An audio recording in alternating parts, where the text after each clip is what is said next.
Just realized I was muted the entire time. My fault. For the people over at Wisdom, y'all heard me. But I mean, that's another reason. So for my people over at YouTube and Kick, definitely download the Wisdom app, as that's the app that I will go live on all the time when I'm doing audio content. And also make sure that when you download the Wisdom app, keep in mind that the unique thing I will say about Wisdom is that it allows you to join in as a guest. So if you want to potentially be a part of whatever segment I'm doing, then you could end up on the podcast, after the fact. I have to like implement it and stuff, because I stream on Wisdom from my phone. So you won't be able to hear if somebody joins in as a guest from Wisdom, and vice versa. Like they can't hear some of the audio, like the beat I'm playing right now, they can't hear that. But after the fact, for my podcast, I'll be able to edit you into the segment if it goes well. So of course, like I always like to say, it's a safe space, open dialogue, and I love different perspectives. And some people's already ended up on a podcast through Wisdom. So definitely download the Wisdom app for my people over at YouTube and Kick, as that's the app I'm going to be live streaming every time I do audio content. And especially for Kick, I see some people who's already over there tuning in. First off, I want to thank y'all for taking the time out of your what is now morning to listen to me break down the latest music. And what else? Oh, so with the trajectory of my TikTok, if you don't know, shameless plug, Notorious Mass Effect, but we just recently passed 3,000 followers, so I can go live on that app now. So they notified me that I can go live. Last time I downloaded the TikTok studio or whatever, it completely messed up my audio settings. I don't know what happened, but my mics, it didn't like stop working, but it's like the audio levels is all the way off. So I'm gonna try to figure that out, maybe do a test stream to see how that works. But I'm just telling the people over at Kick, because I'm always gonna stream on YouTube, because I like to keep a lot of my live recording somewhere. And if you don't know, you don't see it on the main tab, because that's, strictly for shorts of hip-hop artist interviews. But if you go on the playlist tab, it's unlisted, and you'll be able to watch all of my live stream. It's the only reason I don't promote it, because of course my podcast is people sponsor to be implemented into my podcast. So it's not something I promote, but if you can get it somewhere where there's no ads. But hey, I'm gonna let y'all figure that out. So anyways, definitely download the Wisdom app, and we're going to be getting into the latest music releases. Obviously, you see in the title, Post Malone, Lil Tjay, and Latto drop. We'll definitely be getting into those respective artists at the end, because I always like to keep the people in the title to the end, just to build up anticipation, you know what I mean? But anyways, we have a plethora of other artists to get into, so best believe we still have a lot of stuff to talk about. And shout out to the people who support me as always, as we are currently 3,000, only 3,000 away. Like, I'm checking every second from 1 million total downloads in just 7 months under the hosting platform Red Circle for the podcast. Now the reason why that's so big is because, if you don't know, my original podcast, Notorious Mass Effect, when I used to be hosted by Anchor, was taken down by Universal Music Group. And I mean, it was because I was playing music. It wasn't like one of those where I was just like only playing music. I was giving my review, but they don't like that at all. So I just stopped doing that. I just strictly give my review now. I don't play any music. And now my highest stats was on, my highest stats on Anchor, the hosting platform, was like 10,000 weekly downloads. And now on Red Circle, which I'm currently on, it's 80,000 weekly downloads. So it's a little different from 10,000 weekly downloads to 80,000. So I would say I bounced back pretty well, if I do say so myself. So yeah, now we're 3,000 away from 1 million total downloads, just in just in 7 months under the new hosting platform Red Circle. And as always, I appreciate all the support that people give time and time again, as the reason why this is able to function like it does is because of the support.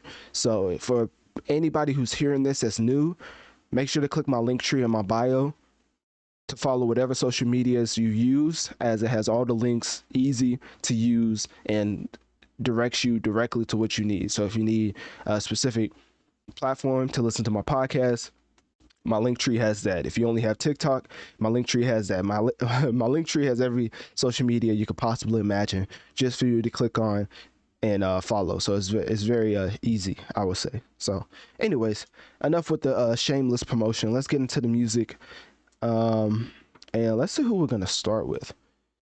Let me see. I kind of want to start with Quavo. Did y'all hear what Future was saying on that track with Quavo? Oh, I think I was muted when I said this, but of course I'm still battling through the sickness. You know, coming back from vacation from Florida. You know, there's all type of stuff that's going on in Florida. And so for me, coming back with like a minor allergies or whatever, I guess is the least of my problems, but you know, it's a problem nonetheless. So that's what I'm dealing with right now. And yeah, so I don't know if you can hear it in my voice, maybe, I don't know. But let's see what we're gonna start with. Oh yeah, Quavo and Futures right there. Okay, so let's start with Quavious. Let's start with Quavious and Mr. Toxic himself. And then let's just keep going with Quavo. Let's get with his track with Annuel. I think that's how you say his name. I finally figured out how to spell Annuel, so hopefully that gives me some brownie points in the Latin community. If not, then you know, I sincerely apologize. You know, I'm trying my best. You know how that goes. But yeah, okay, let's pull that up. And then let me see what else. Let's do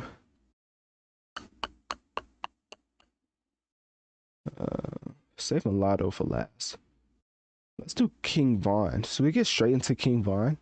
Might as well, right? Like, what other time are you gonna be able to talk about a serial killer and it be accepted? You know what I'm saying? But anyways, King Von. Let me see. Okay, cool. How many tracks are we talking about with King Von? This man has 17 tracks. Okay. Talk about a post-hummus album.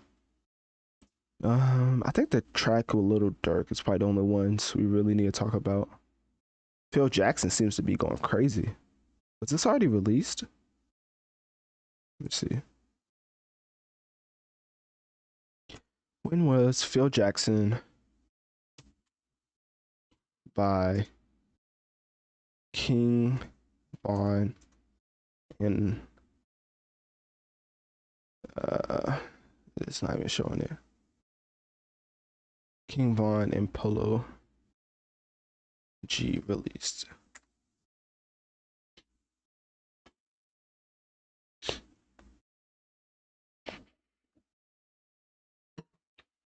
Oh, it was dropped like earlier this year. That's why. Okay, I was wondering. It says it was a commercial success. I love that buzz term. So we're not covering that. That's been out. All right, let's just cover those two. All right, we're gonna start with Quavious and Future, because this track is beyond hilarious. Like the way that Future took the opportunity to just throw shots at everybody on a specific track. It's very funny how that works out.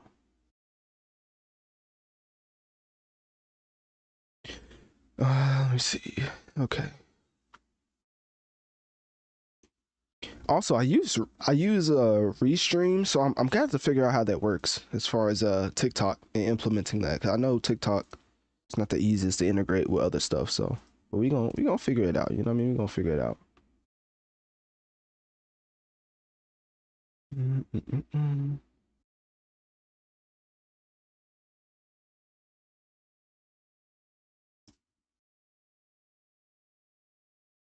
Okay.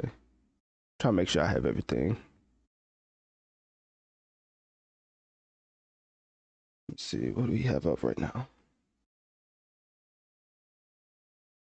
All right, cool. I think we're good to go.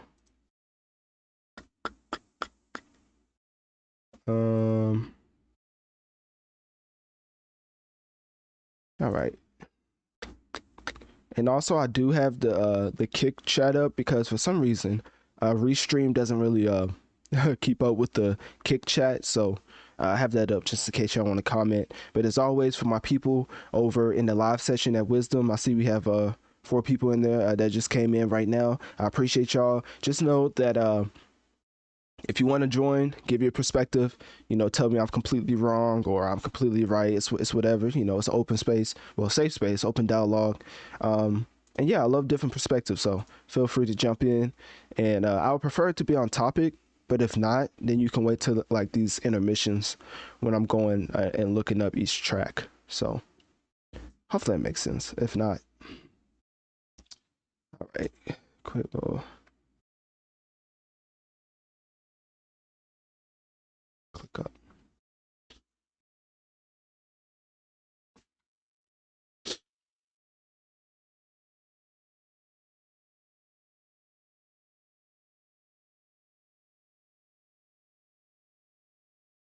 All right, cool.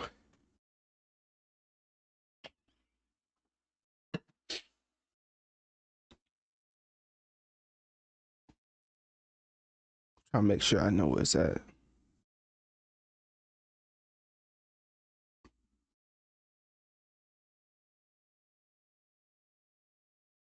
All right, we'll get into the first track, Quavo and Future, Rocket Power. Oh, my fault. Let me bring it up for the people over at Kicking YouTube. Make sure y'all can see it.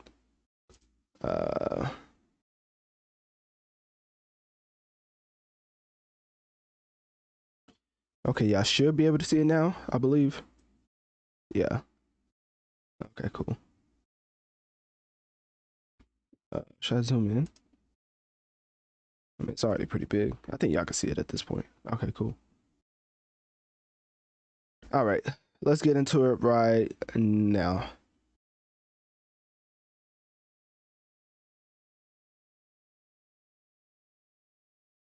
The most toxic duo since Shaq and Kobe is back once again to give us a club anthem.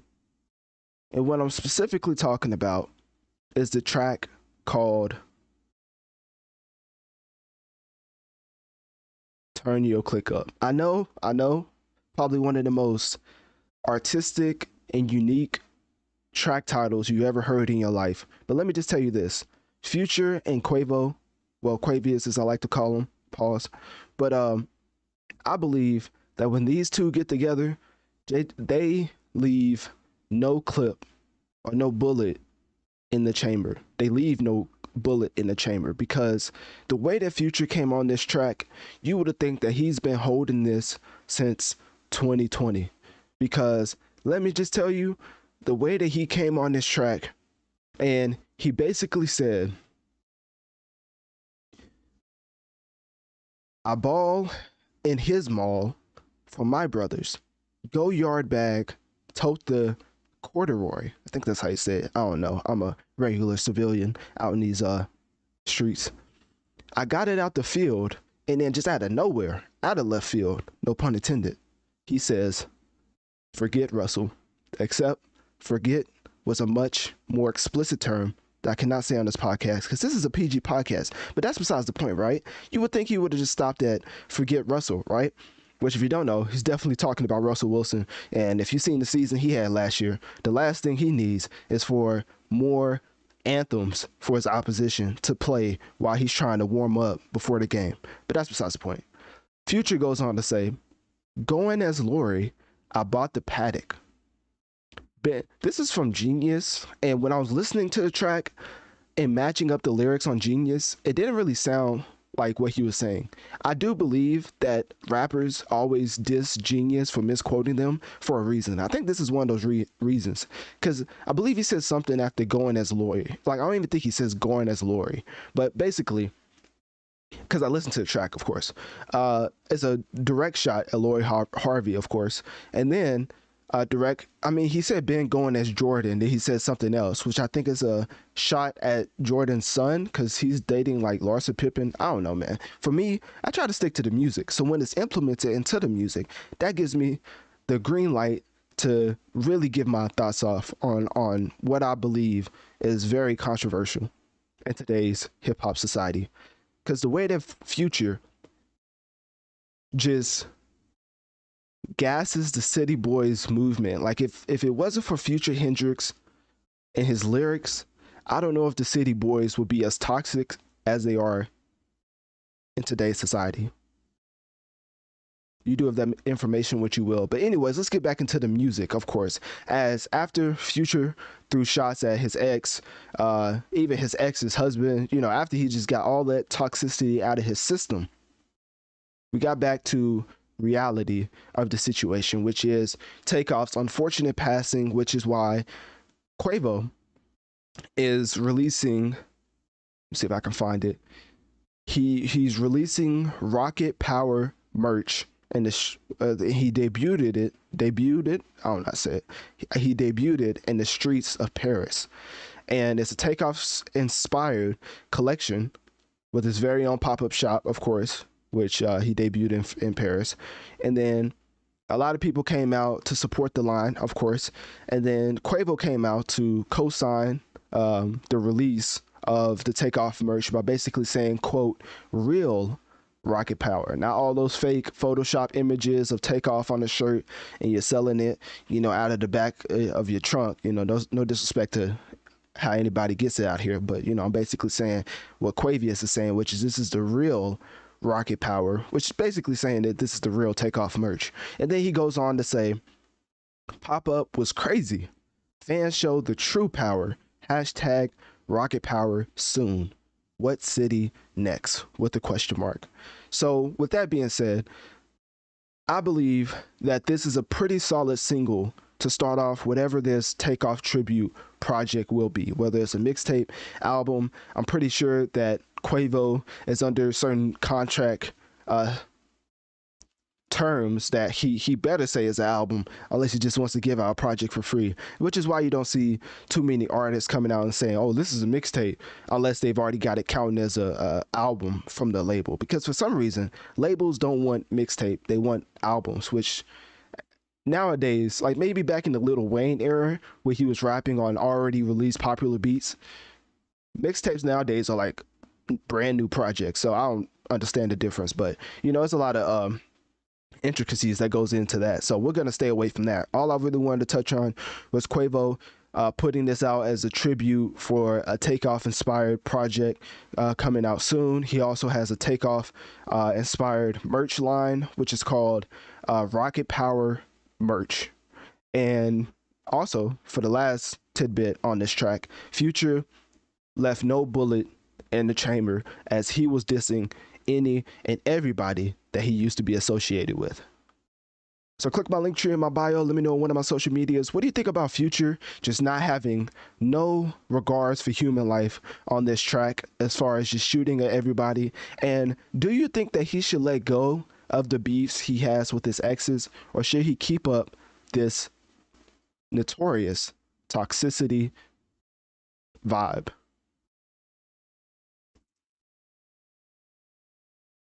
All right. Hopefully that makes sense. Toxicity vibe. I don't think I've ever used that in a segment. That's kind of crazy. All right. Let's get into Annuel. And I'll say, do you want to translate it to English? I kind of want the organic, authentic Annuel. So let me see. Quavo Annuel just dropped a new track called Baby. These track names are so original, man. I've never heard a track named Baby before. That's crazy. But anyways, see.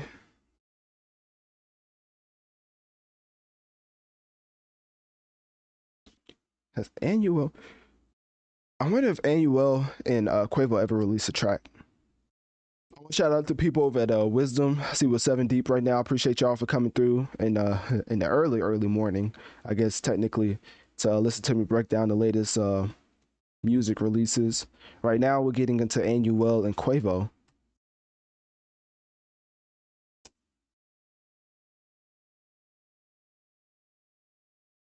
As the Latin community has been really supportive of, I don't even know if that's how you address them. Is that like problematic? I don't know. I feel like the equivalent is like when a white person is talking about the black community. Like, you don't want to say anything that's offensive, but you're also trying to support. I don't know if that makes sense. maybe I need to be more educated. What y'all think? So like basically I'm just trying to be like a certain demographic is helping out a lot, you know. I mean, as far as this artist called Peso Pluma, Carol G, Annuel, and that whole like demo, because it shows me on my analytics, and it's from Mexico. So I'm like, yeah, I believe it's like Latin and Mexicans. I don't know, maybe I'm tripping, but basically they support a lot. That's all I was trying to say. But yeah, trying to be what's the word, PC. All right, anyways, let me see. All right, cool. Do they actually have a track called that? I feel like they don't. Give me 1 second. I'm gonna look up a track, because sometimes I look up stuff and I have to fact check it, because if this is not a true song, then I'm gonna go insane. Baby, let me see. It's literally called Baby. Like going from a track called Baby to Baby is like, well, who's naming these tracks? Like, do y'all just not care? I don't think they have a track together. I think this may be the first track. And maybe I'm not spelling his name right. How do you spell Annuel? Annuel. It's really not a complicated name to spell. I don't know why I'm having so much trouble. Yeah, I think that's the first track. Okay, cool. Let's just look up Annuel as an artist, because this man has been running the charts for a little bit.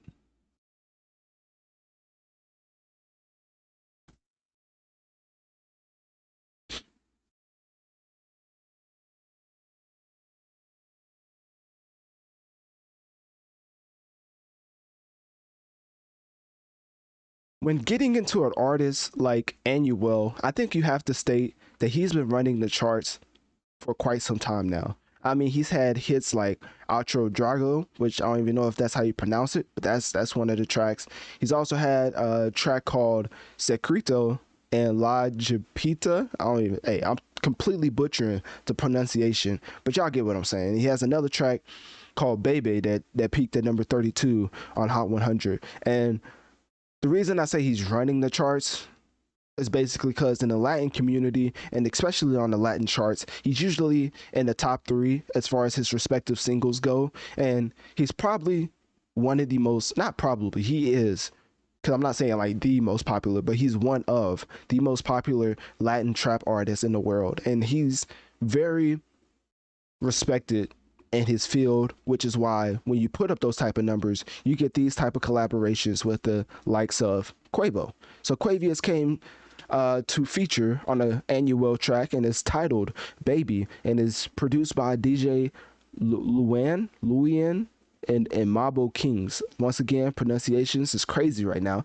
but hey, I'm trying my best. And then also throughout the track, I was listening to it because I really do like most of Annuel's music, but this track specifically was not it for me. Like, I think the beat and Quavo's lyrics did not match at all. Like, I felt like they got to a point where the beat did not match Quavo, and if you notice in the midst of Quavo's verse, they changed it to a more organic hip hop style of beat, and then it goes back to the original beat for the track Baby. So I believe that when Quavo was recording this, I don't know if he was just not feeling the beat at all or if he was having a little bit of trouble, but it seemed like the way he was rapping didn't really fit the beat. So the beat kind of tried to fit him. And overall, I think it was just a wasted opportunity. I do believe that an Annuel and Quavo track could go crazy, but this one was not it. I listened to it and I felt like Charlemagne the God. I felt like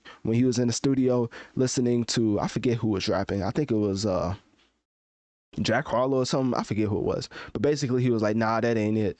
I think it was Safari, like Nicki's ex-boyfriend. But basically it was trying to freestyle the hardest, and at the end of it, Charlemagne was just like, nah, that ain't it. So yeah, that's completely my sentiments with this track. It's just not it. As far as Annuel as a Latin artist, I do believe that he's one of the more talented. I've been more accustomed to certain artists recently because of the immense support from the Latin community, which I definitely appreciate. You know, I don't look at my analytics all the time, like, oh, I need to put up this many numbers, but I do like to see what y'all prefer to listen to. And Peso Pluma was one of those type of artists. I really did and do like his music. Later on, I'm going to cover one of his tracks, which is Straight Fire, that dropped today, and I feel like that was a much more organic Latin trap style than this. Like this could have been much better. And it's just unfortunate that the beat and the way that Quavo comes on was very mediocre. It wasn't trash, it wasn't bad, it's just very mediocre. And of course, Anuel does his thing, but I don't understand what he's saying. I usually go for the melodies and the vibe and how the actual production sounds, and that all sounded solid. But then when Quavo came on, you obviously could tell that this was not the best fit. So click my link tree in my bio. Let me know on one of my social medias. What do you think about the first ever track between Anuel and Quavo? And do you think it was fire or trash?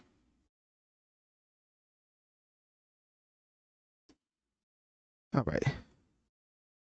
Shout out to 10 people we have right now over at Wisdom. I definitely appreciate y'all taking the time out of your morning to listen to me break down the latest tracks. Definitely hit that follow button to be notified when I go live. And for my people over at Kick and YouTube, make sure you download the Wisdom app, as that's the app I'm going to go live on at all times. So I'm doing audio content. So yeah, let me see. Quavo, we got to Quavo. All right, let's get into oh man, let's get into King Von. You know, for all the stuff that's coming out about King Von and the things I have to say about Travis Scott that's not in the most positive light, I would say that I am personally a hypocrite when it comes to reviewing King Von, because I just feel like, and I'm not even recording right now, I'm just talking to y'all. I really do feel like King Von and the stuff that's came out about him is very disturbing. Like, this man woke up, you know, didn't even want to brush his teeth. He's like, I gotta catch a body. Like, he was just like, my opposition is breathing. Like, that's irritating. And so he just went out there and just started killing people. Obviously, you know, they don't have no official proof. Wink, wink. But I think one of those things where they say you either end up dead or in jail from certain gang like activity, I think that applies to Vaughn, you know?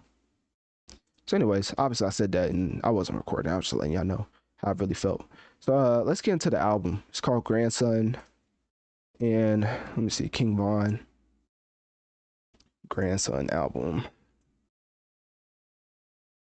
I think I had like actual stuff. Oh, here it is. Okay, cool.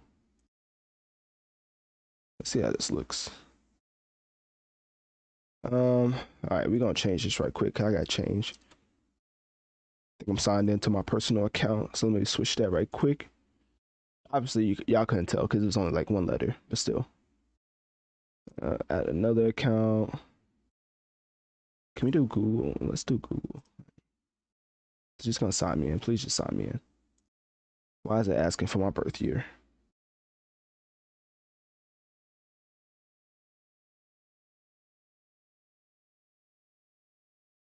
All right, are we good?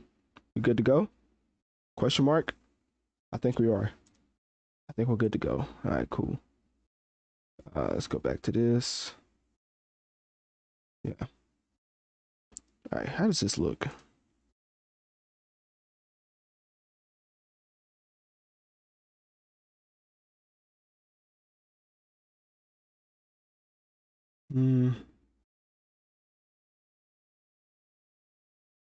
Okay, that looks good to me. All right, I'm gonna transfer it back over for the Kicking YouTube people. All right, cool.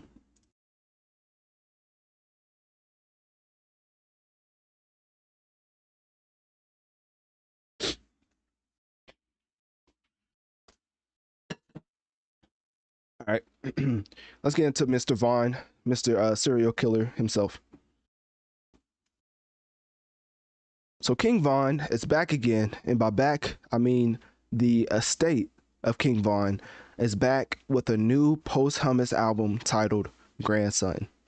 Now, looking at the track listing, of course, it's 17 tracks, you know, and that's a lot. That's definitely a lot. I know for my King Von fans out there, y'all probably like that's not enough, but for the average fan, listening to 17 tracks of murder, murder, kill, kill is a lot of mental capacity taken up by violence. So that's a lot of tracks. And then the more notorious track, of course, the one that popped out to me was the King Von track and featuring Little Durk. Because if you don't know, Little Durk was very heavy on the cosign for King Von, which made his passing even more tragic because of first, for his family members and if he had any sons or daughters, but then also an extension of that, the beef it caused between Durk and Youngboy. Like Little Durk literally said on the interview with Academics Off the Record that the reason that he could never be friends, quote unquote, like industry buddies with Youngboy is because there's real death involved. And obviously he was referring to when King Von was killed by Little Tim after his altercation with Quando Rondo. But anyways, we're going to focus on specifically in music, as this project features a lot of people who's notable, I might add. G Herbo, King Von, my fault. Little Durk, Polo G, who else? 42 Doug, Moneybag Yo. Like obviously you have, I'm not gonna say the cream of the crop, but I'm not trying to be disrespectful either, but you definitely have your set of notable artists on this album. And I believe that his last album before his death was Welcome to O Block, which released in 2022, I believe. I don't think it was 2022. I forget when he passed away. That's kind of insensitive, ain't it?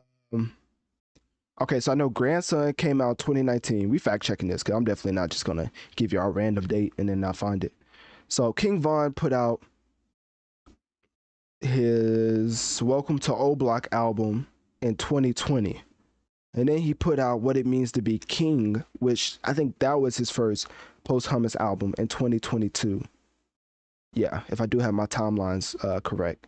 And then now he has his second posthumous album with Grandson. So What It Means to Be King had a runtime of 48 minutes.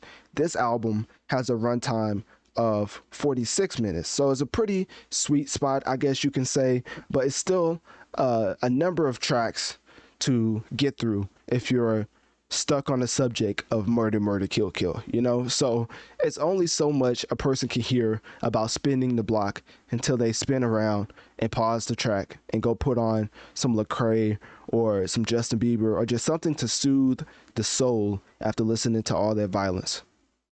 But anyways, I feel like for King Von, his fans would definitely enjoy this album, as I think when it comes to this subject matter, King Von is one of the best, which is kind of crazy to say, even though like he's the best at talking about murdering people and killing people. But I mean, technically, when you put up the quality amongst other artists like him, Little Durk, like they really know how to rap and make it intriguing about very violent activities. That's all I gotta say. I mean, Little Durk literally said on a track, quoting the I don't even want to get into it because I'm a civilian. But all I gotta say is on the track with Little Durk and 21 Savage on his latest album, his chorus is talking about something that literally happened to Quando Rondo. That's all I'm gonna say. I'm not the feds. Hey, you do your research and figure out what I'm talking about. But anyways, King Von and Little Durk are just the best at rapping about this specific subject matter, and it's because allegedly they actually did it. So anyways, click my link tree in my bio. Let me know on one of my social medias. What do you think about King Von and Little Durk, respectively? And will you be giving this album titled Grandson a listen?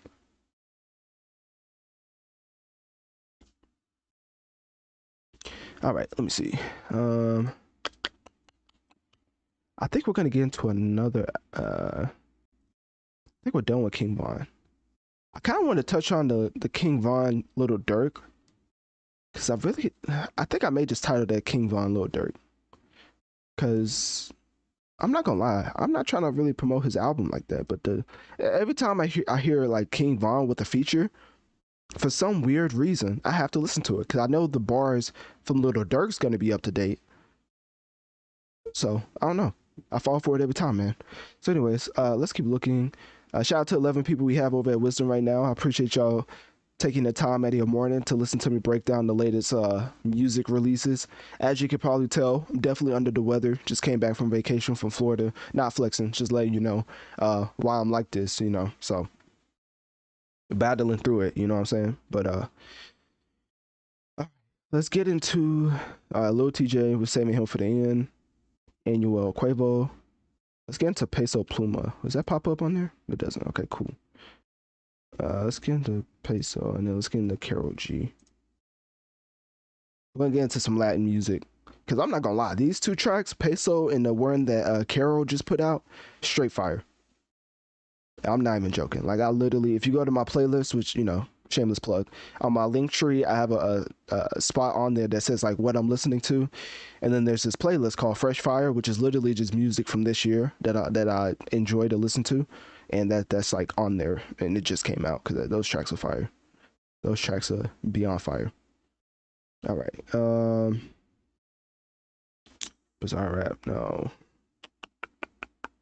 Okay, I think I have that, and then Karol G. I'm not gonna lie, Karol G. You know, it's a PG podcast, but that's all I need to say. You understand what I'm saying? All right, Karol G. Let me see. Was this July? Okay, we're gonna take off King Von. What's this one?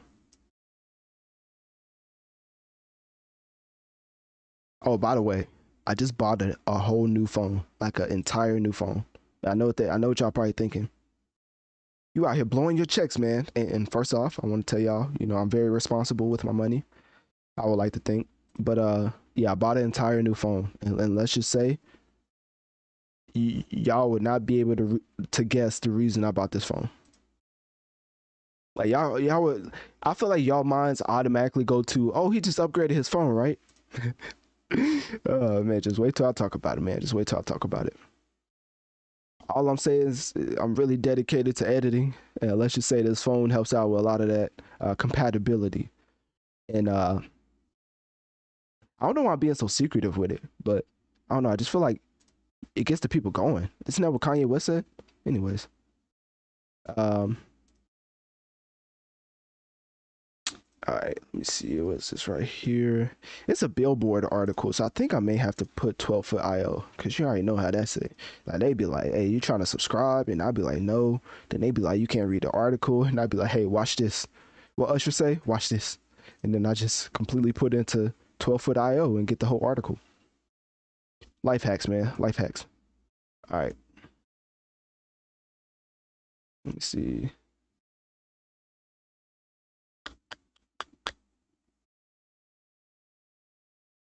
It's not the greatest picture, but you know, we're here for the music, the quality. You know what I'm saying?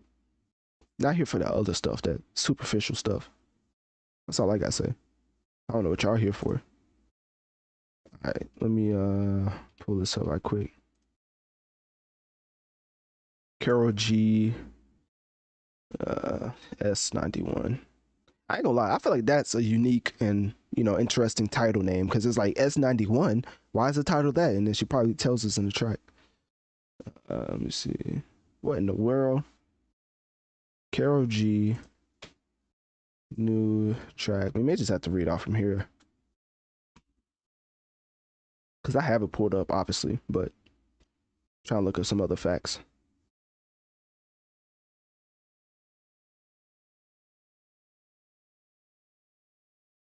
Ah, it's a reference to her birthday, which is September 1st, 1991. Huh, interesting. All right, let's get into the track by Karol G. Now, for all my Karol G fans, y'all are probably wondering, Why is this track titled S91? Imagine listening to the song over and over again and then forgetting what the song was actually called just to remember that it's S91. Like, it may not seem as much of a big deal, but when other tracks are out here titled like Music or Baby or Love Yourself, like it's easier to learn phrases than it is to learn abbreviations. And the reason I know this is an abbreviation because this is a reference. S91 is basically Karol G's birth date, which is September 1st, 1991. And see, just like G.I. Joe, knowing is half the battle. Now, I'm sorry, my fault. Y'all can throw y'all tomatoes. But anyways, we're getting into Karol G and her new single titled S91, which, was accompanied. I like to focus on music, right? Because that's the best thing to do with artists. But to inform y'all and to keep it strictly factual, you know what I'm saying? I have to let y'all know that there is a music video attached to this single that came out as soon as the single came out. So I had to talk about the music video being out. And all I gotta say is, with the music video being out, I feel like it adds another element that you otherwise would not be able to enjoy if it was only an audio format. Of course, we only talk about the artistry side of musicians, right? All jokes aside, this track is pretty solid. I added it to my playlist, which is not like no plug or anything, but it's just one of those where I genuinely enjoyed the track. I didn't think it was nothing like mind blowing. I didn't think it was like below average or just average. I thought it was above average. I think it was a great track to put out as a single. I think Karol G is a very talented artist in her own right. And the music video kind of just shows that she can actually dance along with the music that she's giving out. So I believe that, so the music video was directed by Pedro Artola, which was produced by We Own the City. And Karol G also announced the Manana Seri Bonito Bachata season is coming soon. Now, whatever that means, I have no idea, but hey, the more you know, I guess. And a week ago, she hinted that she was going to come with a new project when she posted a photo from a line, and she referred to a line from Psalms 91, basically saying, 1,000 may fall at your side, 10,000 at your right hand, but it will not come near you. Now, out of context, I have no idea what that means, but in context, I would definitely say I enjoy seeing artists use biblical references. Like, no matter what God or religion you believe in, I do like to see those type of marketing tactics implemented compared to what we've been getting from some of the more prominent artists like Uzi or Sam Smith, where there's just a lot of just blatant devil worshiping going on. Like, I prefer this type of marketing strategy compared to what they be doing. So I really enjoyed seeing Karol G hint at a new project by using this type of tactic. And I do believe that with this single coming out, that her album will come out soon, because even when the single came out, it seems like it was really special to her, as the title is the abbreviation of her birthday, and she recorded on TikTok a video of her mother reacting to the production, and she basically said herself, quote, "This video is special for many reasons." And then she went on to say, "There's no more beautiful feeling for me than knowing that my family is proud of me and that my music can cause them reactions like that. My mom took us to school and taught us to pray Psalm 91 after leaving home every day in the morning, because she said they were sacred words of protection. And 3, I am grateful to God and to life for giving me a family that supports me, that has believed in me from the very beginning, and that is still with me today, celebrating together so many beautiful things that's happened to us." Now, isn't that just heartwarming to hear? Like, isn't that one of those things where, there are artists out in the world whose very successful on the Billboard charts that don't have to resort to blasphemy type tactics just to get their marketing across.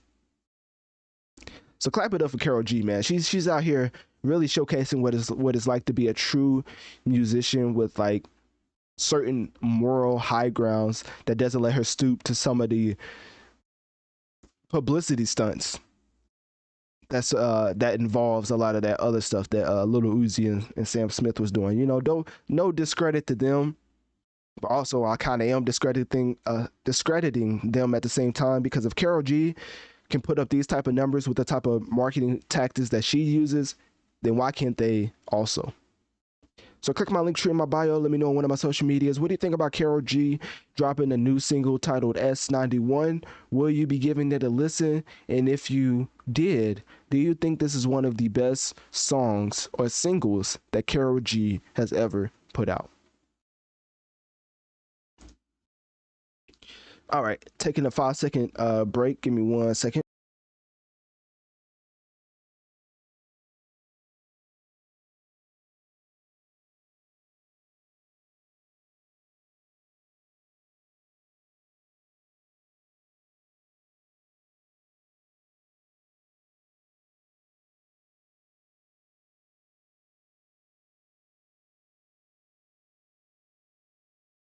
All right, I'm back. I ain't gonna lie, that was yeah, I do not want to know what I did in those 5 seconds. That's all I gotta say. If I would have did it in the mic, y'all would have been like, "Man, mute your mic, man. Nobody wants to hear all that." I'll just play. All right, my fault. My fault. I'm gonna get back to the music review. All right, so let's get into Peso Pluma. Yeah, let's get into Peso Pluma. Let me see. All right. Ask if I want to translate it to English. No, because I want the authentic feel of the lyrics. You know what I'm saying? I want to be able to read the lyrics, not understand, and still feel like this is a masterclass in the making. Hopefully it makes sense. I don't know if it does. Let's see. This whole article is in Spanish. Now, why couldn't they give me the translation to this? Well, I have to talk about this somehow. All right, let me try to find something about it in English. I wish I could just be like, translate this article in English. I wonder if I can do that. Hold up. We're gonna try something right quick. You know, if the Hollywood studios can use AI, so can I. That's what we're finna do. Translate this to English. All right, let me see. I wonder if it will do it. Ah, it did translate into English. Let's go. That's fire. No, this is actually fire. Yeah, man, I'm not gonna lie. The writers and the actors going on strike, they couldn't have possibly picked the worst time, because this AI is something else. All right. All right, let's get into Peso. My fault for breathing into the mic. You know, that's probably not the greatest to hear. But let's get into Ryan Castro and Peso Pluma. So if you don't know, a new single called Quima, I believe. Hopefully that's not an explicit term, as I believe that's a different language. And if you don't know, my native tongue is English. So there you go. So yeah, Quima, the track, you know, I just said it again, but it's by Ryan Castro, and everybody's fan favorite that I'm starting to recognize on this podcast as far as the Latin demographic really responding to this in a very positive way. Like, they really enjoy when I talk about this artist. But the artist I'm speaking on is Peso Pluma. It's also attached to this track. And if you don't know, Peso Pluma and Ryan Castro, along with DJ Who, just put out a new track titled Quima. Well, I already said that. It's produced by SOG, and what else? It's a reggaeton type of track, of course. It features Peso's signature flow, which, let me tell you something. I listened to this track, right? And off the bat, I'm like, this production, I'm not going to say it's phenomenal or amazing, but it is really good. Like, I will listen to this track over and over like personally. Like it's really one of those tracks where usually when I listen to reggaeton type of tracks, it doesn't really blow me away. But it was something about the way that they were sliding on the beat. It was like, am I listening to like Travis Scott and Drake right now? Like they was really playing off each other. I ain't know a word they was saying, but the flow, the melody, the way they switched it up, I'm like, this track is a hit. Like this is fire. So it's already running up the views and the listens, of course. But I just really want to speak on the quality because, of course, in the past I've talked about Peso Pluma running it up on the Billboard charts, but for this song specifically, this track is beyond fire. I don't know who made this beat. Well, I guess I said produced by SOG, but I just believe that for this Colombian type of duo, which both of these artists are from Colombia, I believe. I think so. And for DJ who's from Puerto Rico, I just believe for them repping their culture like this on this type of beat, going back and forth the way they do over this track, I'm not as knowledgeable or acclimated with the Latin community as far as music wise, but personally, I feel like this is one of the better tracks that they've put out in 2023. I'm not even joking. You gotta listen to the track yourself. I don't understand a word they saying, and this is still straight fuego, bar for bar. Well, I can't say bar for bar, 'cause I know what they're saying. Flow for flow, melody for melody. This track is fire. Like I'm not even joking. You gotta listen to the track yourself. As the beat alone should keep you engaged, and if not, then man, I don't know what to tell you because this is a very fire track, and for these two to come together like this and collaborate, knowing that they're both from Colombia, it's nice to see young artists on the rise, not beefing in their respective genre and getting money together, because that's what it's all about. As this world already throws enough obstacles at you, and why create more obstacles for yourself by beefing with people that's not, if not on, around the same level as you. So I'm glad to see Ryan Castro and Peso Pluma coming together for this track called Quima, and honestly, I'm not even joking, this is one of my favorite tracks out of the Latin music community, and I do believe this may be one of the best tracks, one of the best reggaeton tracks that I've heard in 2023. So click my link tree in my bio. Let me know on one of my social medias. What do y'all think about Ryan Castro and Peso Pluma track titled Quima? Have you listened to it? And if you had, do you think it's fire or trash? I kid you not, I just heard fireworks. I was like, I had to look at the date. I was like, hey, no way. I was like, hey, he kind of missed the holiday, didn't he? Anyways, he said he had to get them off. He said these firecrackers ain't gonna pop themselves. I respect it, I guess. All right, let me see. Let me check back over at Wisdom. Shout out to the 16 people we have over at Wisdom right now. I really appreciate y'all taking the time out of your morning to listen to me break down the latest and the latest music releases. Just know the people in the title, which Post Malone, Lil Tjay, Latto. We're gonna get to them at the end, but for right now, we have a lot of other artists, like respective artists, to get into. But definitely make sure to hit that follow button, as I do talk about the latest hip hop and gaming news. My episode 125 was just released yesterday, sponsored by Drizzly. Shout out to them.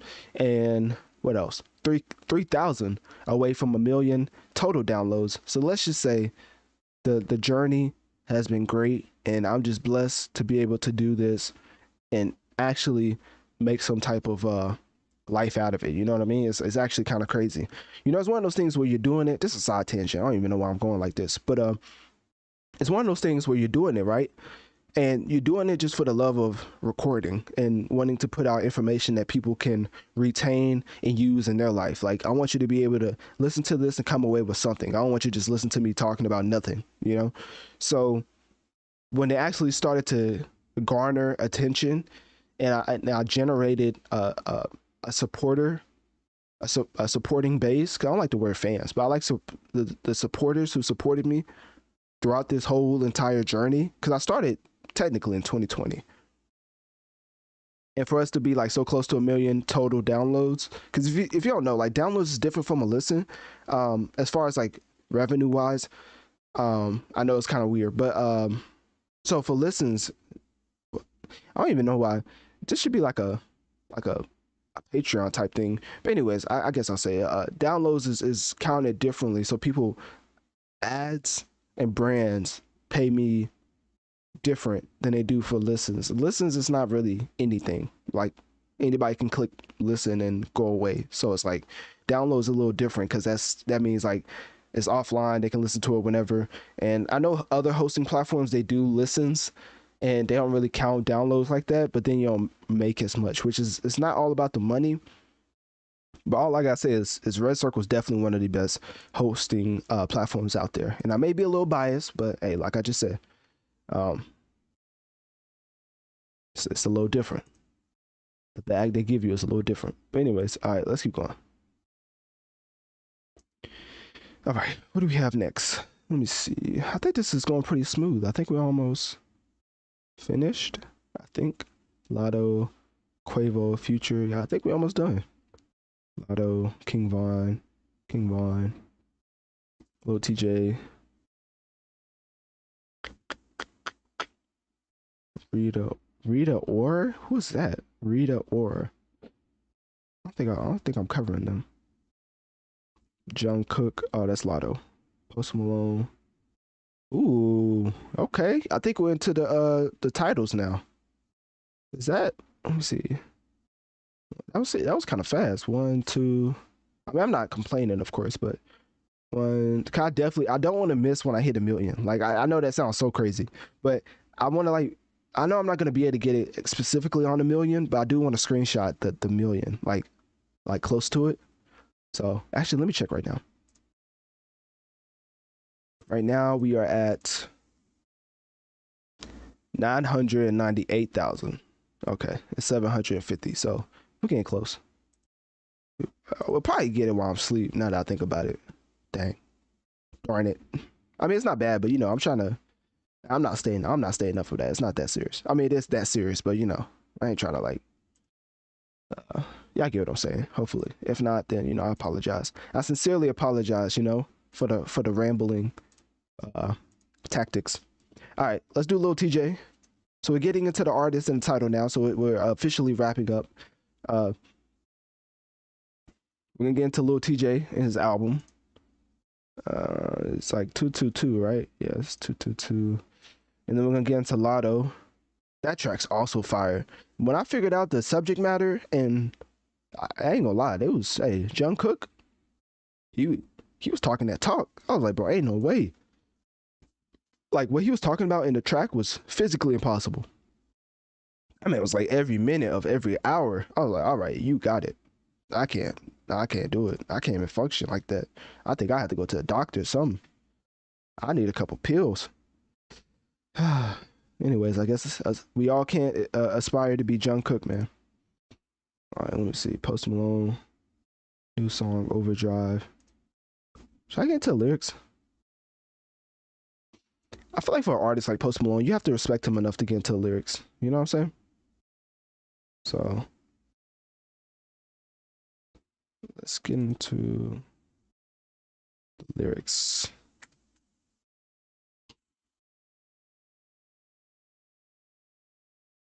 Oh, Billie Eilish. I knew he was missing something.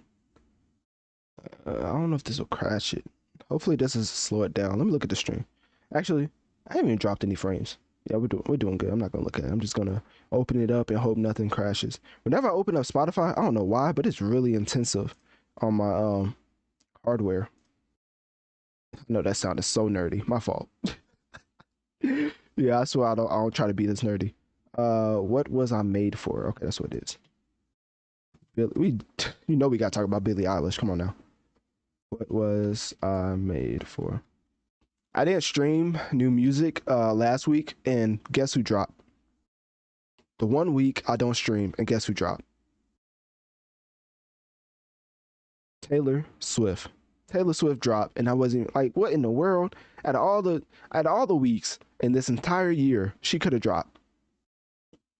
Shaking my head, man. Shaking my head. Anyways, Let me keep going. Is this a Barbie track?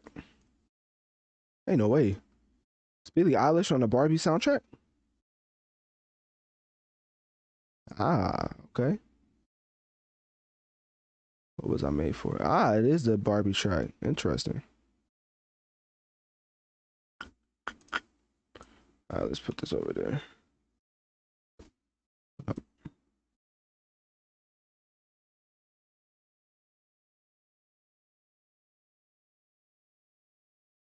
All right, cool. I'm not gonna lie, I don't know what this Betty White type album cover is, but that is not it. I feel like that don't even look like Billie Eilish, but maybe I'm hating. All right, let's get into Billie Eilish right now.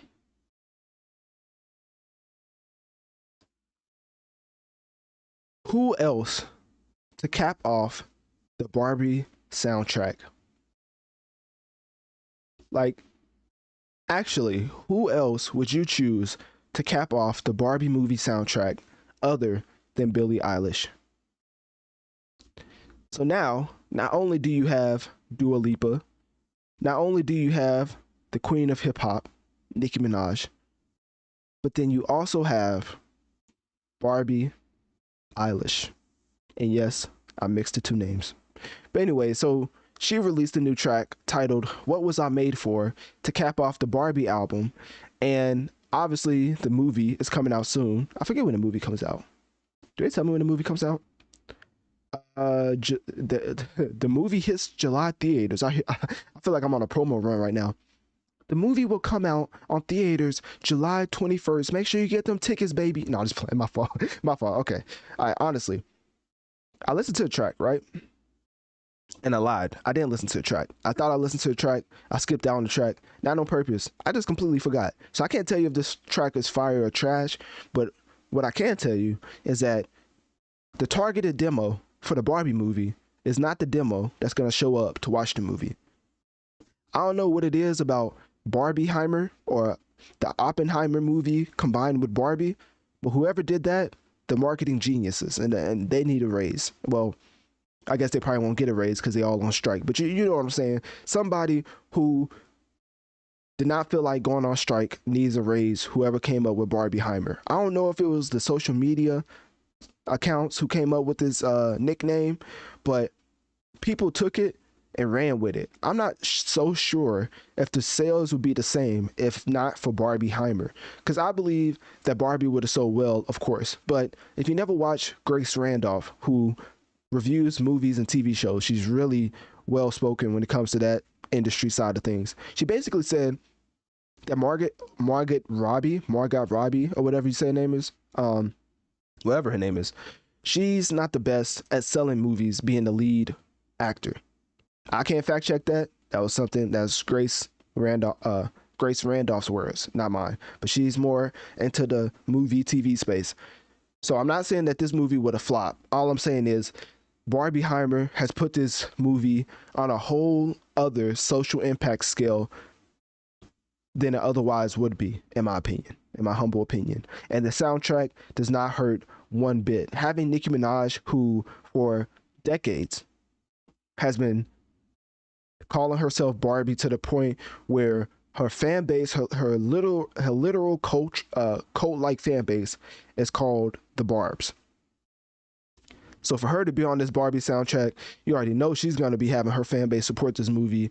For Dua Lipa, you already know how big she is. I mean, every hip hop artist known to man is trying to rhyme something with Dua Lipa. And now to have Billie Eilish making a track specifically for this Barbie movie is to the point where I'm thinking that this Barbie movie might just be a classic. Like, I may have to pop out and go see Barbie. No, I'm just joking. I ain't gonna go that far. But, you know, if there was somebody wanting to see the movie, I would not be opposed to going to it. But I'm definitely, you know, not going out myself. You know, that's like a grown man going to Disney World with no kids. Like, what I look like going to that movie. But anyways, yeah, that's basically what I wanted to get into. Billie Eilish kind of talked about being on the soundtrack, and obviously they shot a music video for it, and what you see on the screen, which shameless plug, Analytic Dreams video to see all the video elements. But basically, she does not look like Billie Eilish at all. I don't know if I'm hating, but the cover title for this single is a little different. She looks like a completely different person. Her head's like turned to the side. So if they had like a lookalike, literally they could have placed it in for this cover, this album cover. But anyways, that's besides the point. The last thing I wanted to get into was the music video having Billie Eilish dress up in a lot of different Barbie inspired outfits, which is something that Margot Robbie is doing on a lot of the screenings for Barbie. She's showing up in different Barbie inspired outfits because, of course, she's the main lead. She's Barbie, so she might as well dress up like her. So, yeah, man, that's basically it. That's all I got. Because when we're talking about Barbie movie, as myself, I don't know if I'm the most qualified to talk about all the intricacies of a movie called Barbie. But anyways, the contributions to the soundtrack, like I said, was Dua Lipa. I'm probably missing so many other names. Lizzo is also on the album. Killer Roy. Who else? I mean, of course, I already said Nicki, Dua Lipa. Oh, Ice Spice is also on the track with Nicki. If that does anything for you. And yeah, so that's basically it, man. Click my link tree in my bio. Let me know on one of my social medias. What do you think about this Barbie movie? Are you going to see it? Are you seeing it only because of Barbieheimer, or are you strictly a Barb? And also, on the music aspect, have you listened to this track by Billie Eilish titled "What Was I Made For"? And if you listen to it, was it fire or trash?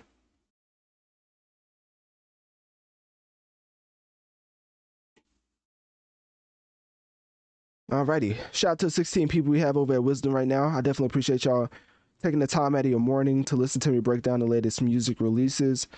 Don't forget that this will come out after the fact on my podcast, Notorious Mass Effect, or whatever podcast platform you listen to podcasts on. Once again, it's Notorious Mass Effect. Or just click my link tree and my bio gives you direct access and a direct link to whatever platform, so you can follow and definitely hit make sure to rate it 5 stars, helps out with the algorithm, all that good stuff. You know how that go. Okay, that's it. That's all I got. All right, let's get let's get into I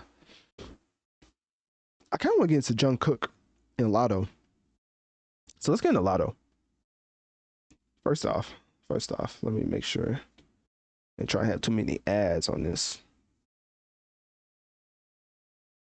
12-Foot IO is just one of the best websites ever created. I'm not gonna lie. That's not even a promotion or a promo or ad. It's just a fact. Like 12-Foot IO will take a website, right? That you couldn't even read if you didn't have the subscription. And then it'll make it to where you can read the entire thing without a subscription. You gotta love it. All right, let me take this off because that's not working. We already got that up. Do I have the lyrics? It's a little Tjay. I should probably let this catch up right quick.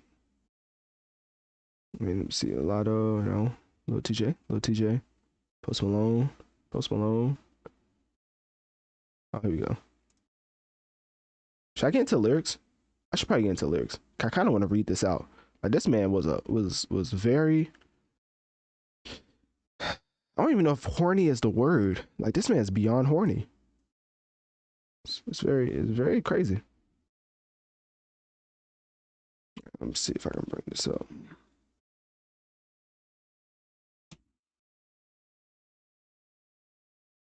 All right, cool. All right, hopefully it doesn't take me down because it has like the music video, but not really. It has like the picture of it. I know how YouTube is with that stuff, so hopefully I don't go down. I don't think I will. If I do though, definitely make sure to download the Wisdom app, as that's the app I go live on whenever I'm doing audio only content. So yeah. I mean, technically the video will be uploaded on Analytic Dreams video, but like if I was doing a gameplay walkthrough, like I wouldn't be streaming on Wisdom. But since it's just mostly audio, now I'm streaming on Wisdom. So anyways, now that that's cleared up, let's get into what in the world? Oh, okay. Let's get into Jungkook. Such a great name to say. And Latto.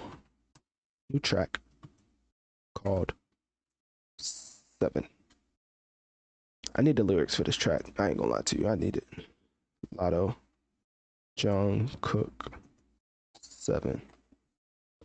Wait till I read off these lyrics. Y'all gonna understand why I had to pull this up. This is essential to the this is definitely essential to the content.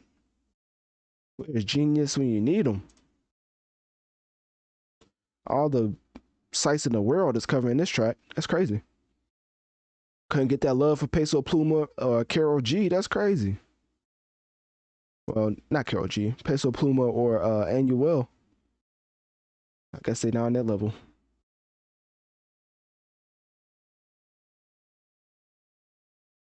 Alrighty, here we go. Should I do that? Man, forget the clean version. They gonna see this. I may not say it, but they gonna see what this man talking about. Nah, he can't hide from me. Nope. We get into it. All right.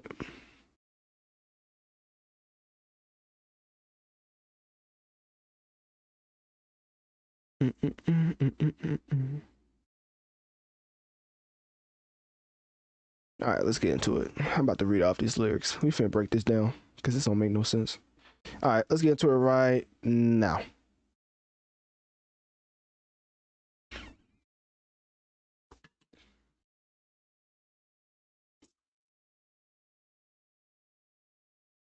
Monday, Tuesday, Wednesday, Thursday, Friday. Shameless plug, Analytic Dreams video if you want to see me as I'm breaking down these lyrics. On Spotify, exclusive video only on Spotify. All right, back to the Monday, Tuesday, Wednesday, Thursday, Friday. 7 days a week. Every hour, every minute, every second. Night after night. And I'm going to leave it off right there. Because y'all can read. And if you go to my Analytic Dreams video, shameless plug, you will see what he says next. But all I got to say is that right there is physically impossible. I'm just going to leave it at that.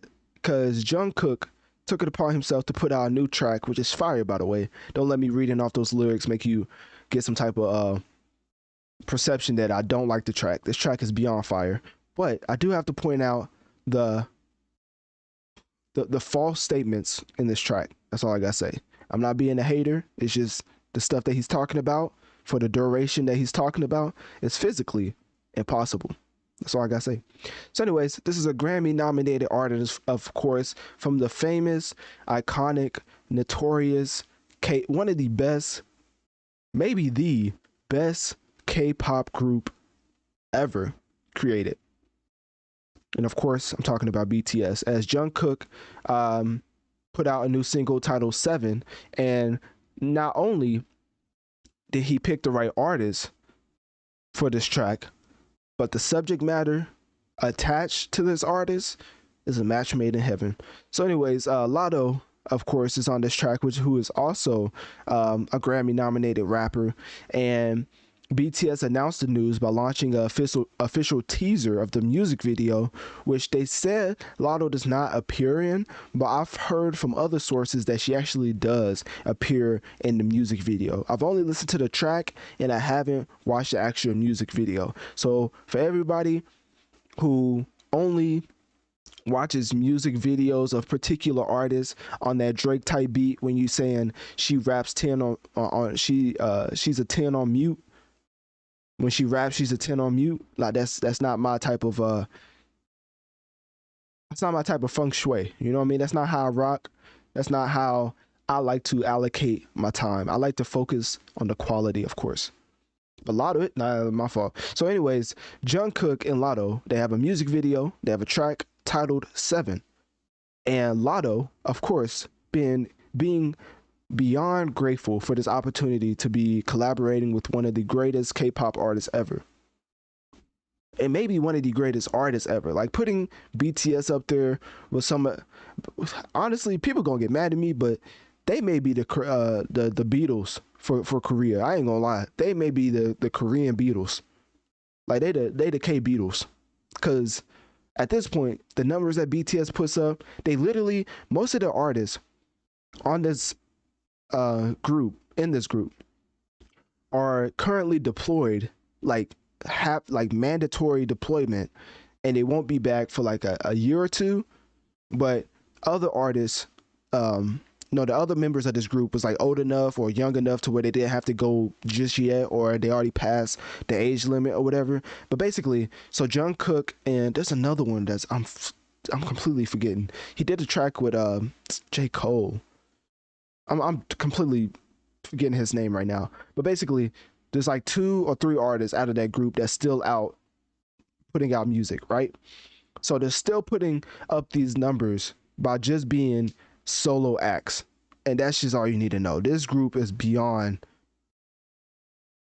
fire. Like they put out quality music that's just, you don't even have to understand the lyrics to enjoy the music. But anyways, Latto, being the artist that she is, being beyond grateful for every opportunity that comes her way, because she's just one of those type of rappers where I feel like she gets a lot of hate because, you know, a certain artist doesn't like her, aka the queen of hip hop, Nicki Minaj. And so their little back and forth puts a lot of unnecessary hate on her, because if you don't know, the Barbs is a cult like fan base that definitely shows you what a cult like fan base looks like. And so they go at Latto religiously, aggressively, all the time. So I'm surprised Latto still puts up with that. But even though she has to deal with all that, she's still putting up numbers in her own respective right. I mean, she literally has the track Put It On The Flow with Cardi B. That's still one of the best tracks of 2022 2023. So anyways, Latto tweeted out, so to bring it full circle, Latto tweeted out, "Shout out to the army," along with 3 7 emojis. And it was a reference to the song title, of course, and her own jackpot imagery, because of course her name's called Latto. And what else? She recently won Best Female Hip Hop Artist at the 2023 BET Awards. So even though after all that slander she's being put through by going against one of the most notorious women rappers, just rappers we've ever had in the game, and Nicki Minaj, she still manages to rack up those awards and still put up numbers on the Billboard chart. So shout out to Latto. I don't think she gets her just due. She may be the best up and coming women rapper in the game, like by far. Like, I don't know if there's another artist. Like, if you're talking about Nicki, I mean, of course, like Nicki's head and shoulders, and Victor Wembanyama's ahead of these other artists. But as far as like the respective peers, Latto clears a lot of people. The only one who I would say is close is probably Megan Thee Stallion, but she hasn't put out music recently. But anyways, so yes, 7 is out now, and it's already out with the music video that a lot of people are saying that I'm getting conflicting reports, but apparently Latto is in the music video. But I have to fact check that myself, so don't quote me on that. But yeah, click my link tree in my bio. Let me know on one of my social medias. What do you think about Jungkook, member from BTS, and Latto teaming up for a new track titled 7? And what do you think of the overall track? Do you think it's fire or trash?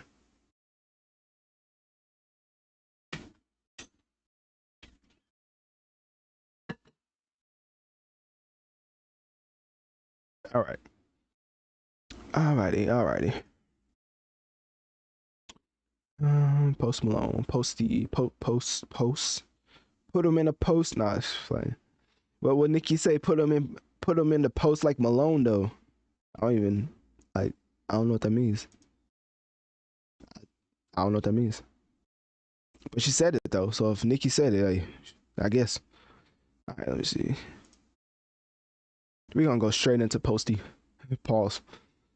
I be giving like rappers nicknames, and sometimes like they be a little zesty. Ain't gonna lie. Like sometimes I gotta be like, I gotta check myself. Be like, hold up, man. That nickname kind of wild. But you know, there's nothing wrong with. Nah, let me chill. All right. So here we go. Post Malone, and then let me see.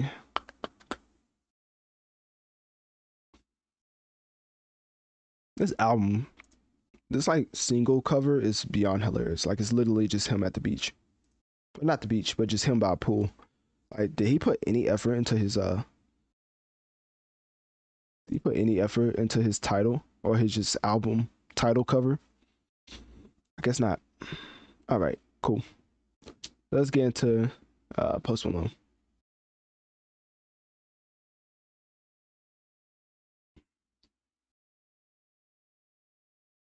White Iverson is back again to take the Billboard charts by storm. Now, if you haven't noticed, there's this particular artist that you may not be aware of. I know she's more of the underground space. She doesn't really have too many streams. You know, she's not really as notable as some of these other artists in the game. But there's this one artist. I don't know if you've heard of her, but her name is Taylor Swift, and I mean, just a very humble artist in herself. You know, in respect of right. She put out this album not too long ago that is projected to do at least 700,000 first week. So you look up the last time. Actually, let me just let y'all know. Hold up. When's the last time? Like, when's the last time an artist sold 700,000 first week? Let's just put it in perspective for y'all, because I don't think y'all understand how big that is. Off a re-release, it's actually insane when you count up. And this is a Post Malone segment, so we're getting back to Post Malone. But with his album coming out soon, I just got to show you what he's up against. So the only other artist since, you know, the album that Taylor Swift just put out was in, let's see, I don't think this is right. It's not right. It's saying Adele in 2011, but I'm pretty sure Drake sold way more than that. And plus Taylor Swift, I know herself sold way more than that. Yeah, when did Views come out? Yeah, that's beyond wrong. Okay. Anyways, let me just go off memory because I've been, you know, student of the game, I guess. So in my recent memory, the last time somebody even got close to that number was, I want to say, oh, not even Kendrick. That was 300. Maybe Taylor Swift. No, it was Taylor Swift. Literally, Taylor Swift was the only one to ever like get close to the 700 again. And her last re-release album did like 1.6 million first week. Now, granted, everybody's like, oh, it's because of the bundles. It's because of the bundles. Because if you don't know, bundles were back, which is why Travis Scott is literally selling socks, sneakers, shirts, hoodies, hats. Like, he literally opened up a whole supermarket for his album release called Utopia. So bundles were back. You could buy a specific clothing article. Is that how you say it? You could buy merch and you would get the album with it. So bundling is back. So a lot of these first week sales are going to be exorbitant. It's going to be like the baseball steroid era ever. Once again, like people are going to be putting up 700, 800, a million first week sales now that bundling's back.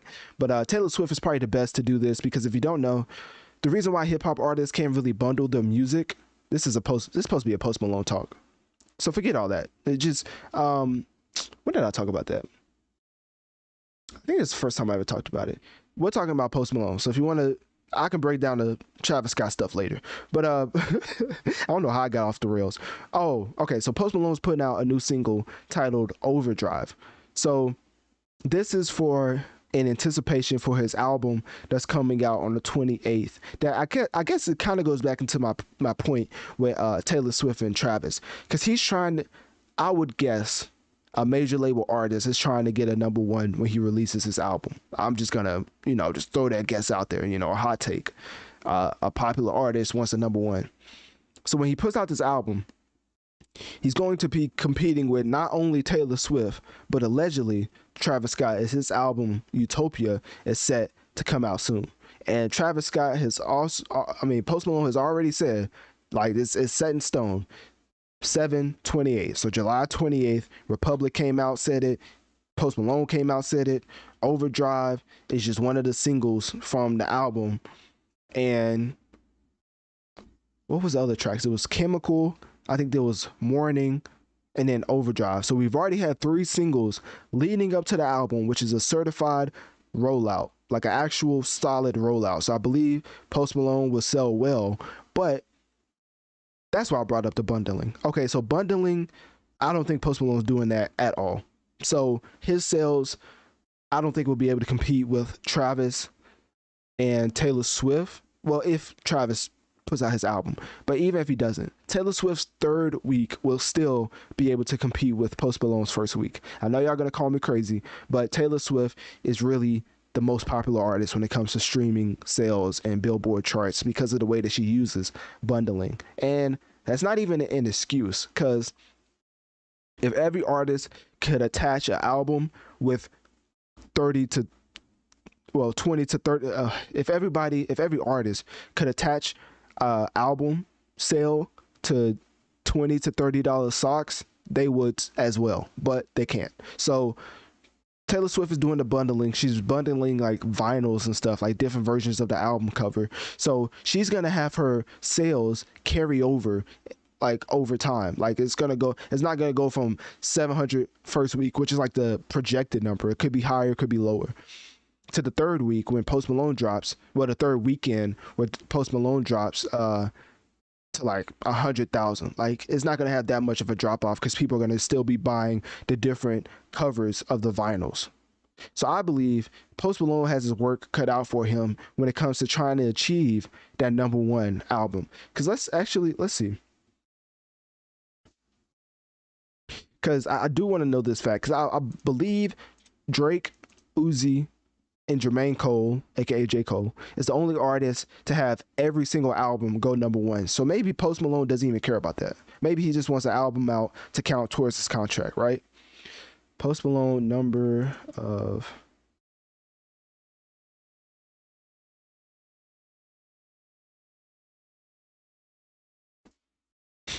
All right. So basically, Post Malone, and the number of he had beer bongs and Bentleys, which was sold. Hold up. All right,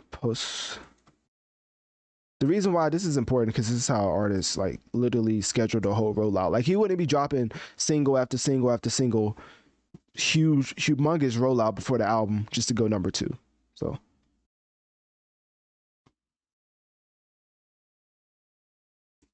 Post Malone first week sales throughout his career, of course, has been exorbitant. Like in general, he hasn't put out that much music, but it's still a lot when you compare him to other artists. So, and let me fact check this, cross-reference this, I might add, because I don't want to be throwing out no numbers that's false. You know how that goes. All right, so Post Malone, we have Stoney, came out in 2016. They had the famous track. What was it? What was that called? White Iverson. I don't even know why I forgot that. And then he also had Congratulations. So that was a phenomenal album, quality wise, right?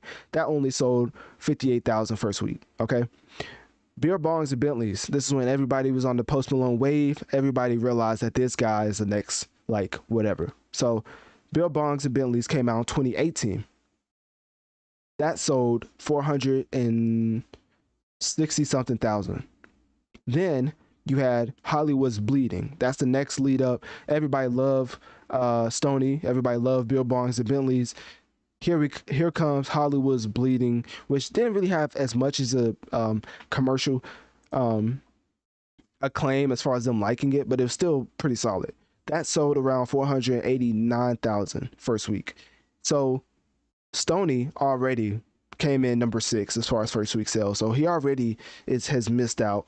12 Karat Toothache, which when you don't know the behind the scenes, you probably don't care. So, but I just got to break it down so you know how these artists work. Post Malone was on the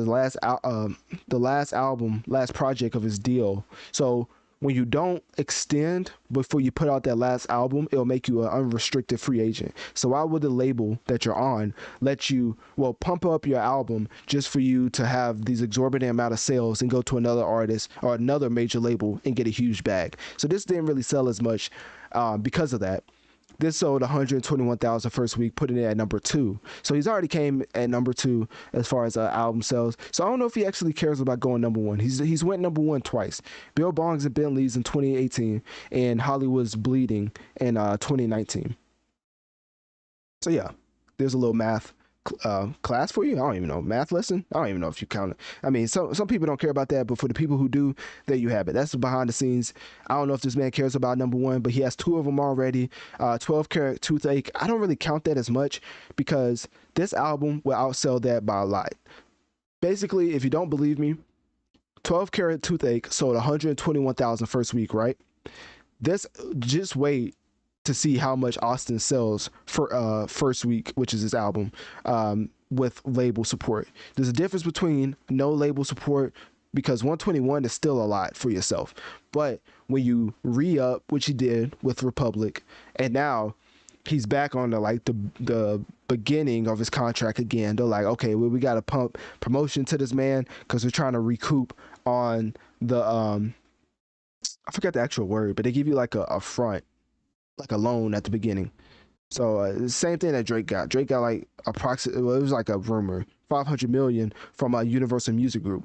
But basically, they give you, I forget the actual term. I think it's a front, a loan, whatever. They gotta give you money, and they gotta recoup that back. So whatever they bought your music for, they gotta recoup that back. So now they're gonna put all the marketing budget dollars and promotion into this album. So I bet you that Austin will easily outsell 12 Karat Toothache and will sell way more than 121,000. But with Taylor Swift being, when he puts out this album, she'll be on her third weekend of whatever that re-release was, and she already sold, it's approximately to be around 700,000.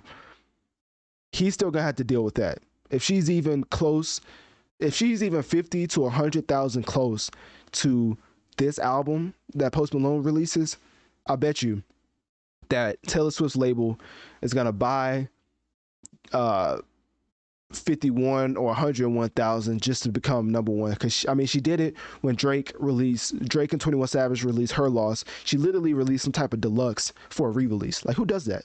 And I don't think she ended up being number one, but she tried, which is why Drake puts out like sneak disses kind of when he put out that fake Taylor Swift, like, oh, congrats on the drop, because it was rumored that Drake was trying to drop an album. And now, you know, Drake, every album for Drake's went number one, so he's definitely not putting out an album. He don't even want to test it. So Taylor Swift is going to run the charts for at least another 2 months. So I would be surprised to see what Post Malone does, if he even, I think he will end up putting out this album. He may just have to accept the fact that he won't be coming number one. And hey, all of that is to say, this is the effect of Taylor Swift dropping.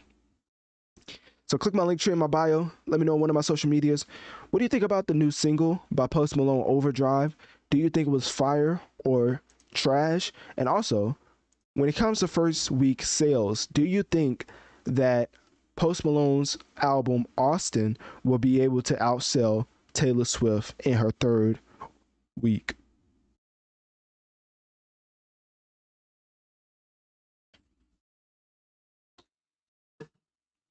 All right. Hopefully that makes sense. I don't know if that makes sense. Sometimes I try to break down numbers and behind the scenes, and I realize people just listen to music for fun. Like, it's like, I don't know what like the equivalent would be. Oh, it's like basketball, right? It's like you talk to a NBA head, and you be like, man, the Chris Paul move won't work because undersized guard Klay Thompson, where you gonna put him? Stuff like that, right? And then you talk to like your girl or something about basketball, and you just gotta be like, yeah, man, you know, Steph Curry, like he has a great family, don't he? Like, you just gotta talk about other stuff other than actual basketball, because people just don't care about the intricacies of how it works. But I don't know. Hopefully that makes sense. But for the people who like music, hopefully I enjoyed that talk. So let's get to let's finish up with my boy little Tjay, man. This man's been he's been on a streak. And by streak I mean I don't even know why I say he's on a streak, because I don't know what type of streak he's on. But hey, he's on something, I guess. But let's talk about the Killer Roy and the Summer Walker track. That's all I want to talk about. Okay, and then let's do the Killer Roy track. This man got some features on this album. Yeah, no, this. I can't wait to listen to this album. I actually like Lil Tjay as an artist. That's a funny thing. All right, we're gonna finish up with this.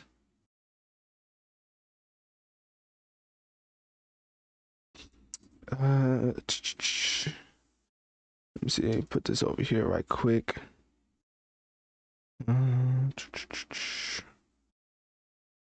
My people over kicking YouTube, make sure to download the Wisdom app, because that's the app I go live on whenever I'm doing audio only content. Of course, the video element will still be available after the fact on Analytic Dreams video, but for right now, definitely download the Wisdom app if you want to hear me live or in. Oh, also, Wisdom has this unique feature where you can join in as a guest, like straight from the app, and potentially be able to be a guest. So yeah, there's that, man. All right, let me see. About to get into little Tjay, man. Almost thought it was a wrap for little Tjay. You know, not to get on no morbid note, but I'm glad he survived. That stuff was no joke. What he went through, what he went through was literally like 50 Cent. Like literally. I mean, not literally, but well, kind of literally. I don't know. Y'all get what I'm saying. The man got shot and literally almost died. So 50 Cent-esque. If that's not 50 Cent, I don't know what is. All right, little Tjay.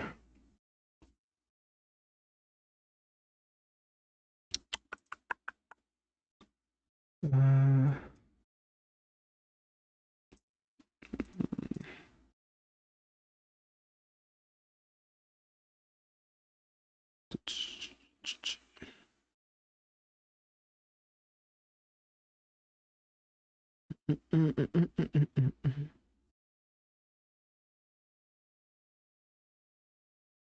All right, cool. Let's get into little Tjay.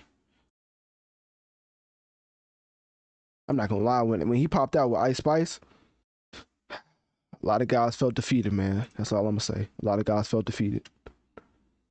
They felt like that. It was like that Yu-Gi-Oh meme when he was on his knees. He's like, no, it should have been me. That's probably one of my favorite memes. Like it should have been me. But then we just found out they were just making a track. Like it wasn't nothing serious, you know. But I guess you never know. You don't know these people's personal lives. But when he popped out with her, you know, we thought it was over. And by we, I mean them, of course, you know. Let's see, little Tjay. All right, cool. Let's just get into his album. And then we're gonna get to the respective tracks with Summer and Kid Leroy, and then we're gonna wrap it up. So I'm finishing up with little Tjay. Let me tell you something, man. If I got shot and I survived, best believe in the next 30 days, I will become the most popular rapper to ever live. Because I will be rapping about that incident until it goes out of style. Because Lil TJ is better than me, man. When he put out that track, let me see if I can find it. When he put out that track called June 22nd, I would have put out, first off, I would have not put out whatever he thought he was doing on that 50 Cent beat. That was trash. I would actually put out a solid track using that 50 Cent Mini Men beat, right? Then I would have got a remix from like the most gangster artist alive, maybe like Lil Durk or something. Then I would have got another remix from 50 Cent himself. Yes, I would have called 50 Cent. I was like, hey, you just like me. You need to be on my track. And after that, I would have been the most famous artist to ever live. Because I ain't gonna lie, I feel like when you go through that type of experience, being shot 7 times, still walking, talking normal, like you used to before you got shot, I feel like the rapping content needs to be strictly on that and focusing on that for the next 2 to 3 projects. I'm not gonna lie to you, because that is literally life altering type of event. Like it is a miracle that he's even here. Like that's it. Like it's just a miracle that he's even here. Because if you don't remember, I want to, you know, depress us out, but the Nipsey Hussle situation, they said even if he was to survive, he was going to be in a wheelchair. So he was like shot in a way to where he was paralyzed. So even if he did survive, which he didn't, he would have been in a wheelchair. So like those, like one bullet did that to Nipsey, and 7 bullets could, like, you know, it's just a miracle. That's why I say it's a miracle. So anyways, getting on a more positive note, Lil TJ has reflected, has grieved, and now he is back to share his story with his new album titled 222.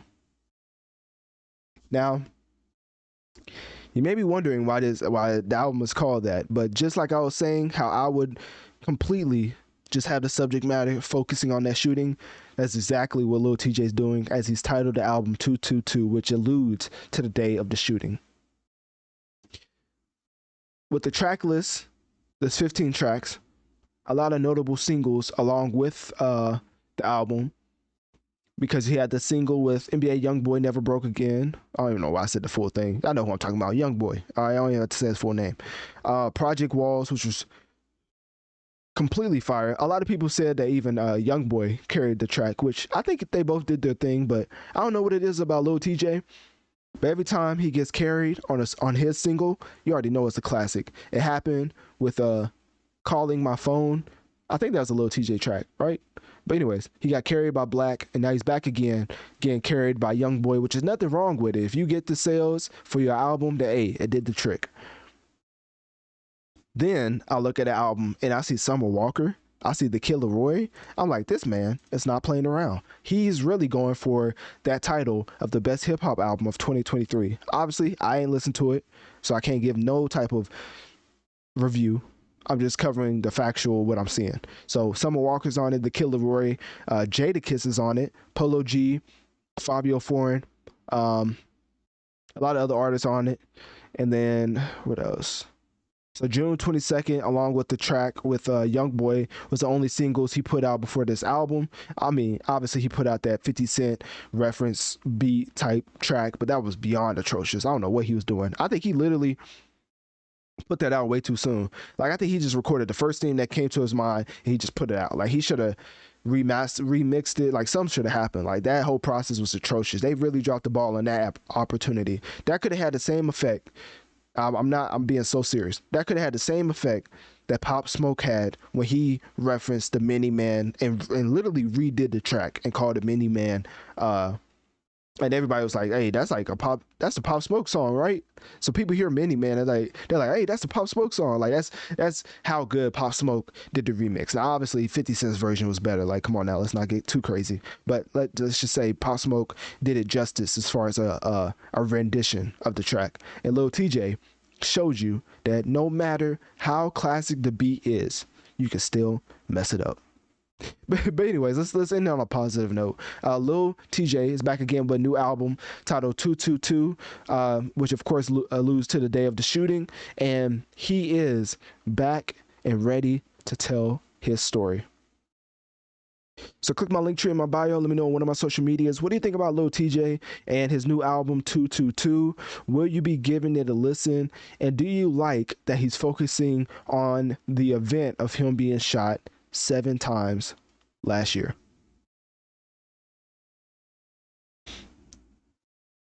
All right, let's get into the Killer Roy, Summer Walker, the Killer Roy first. Let's do the Killer Roy first.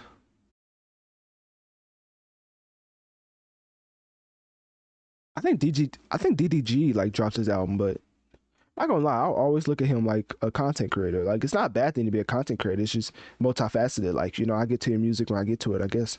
I don't feel like covering it. But anyways, taking a 5-second break. I'll be right back.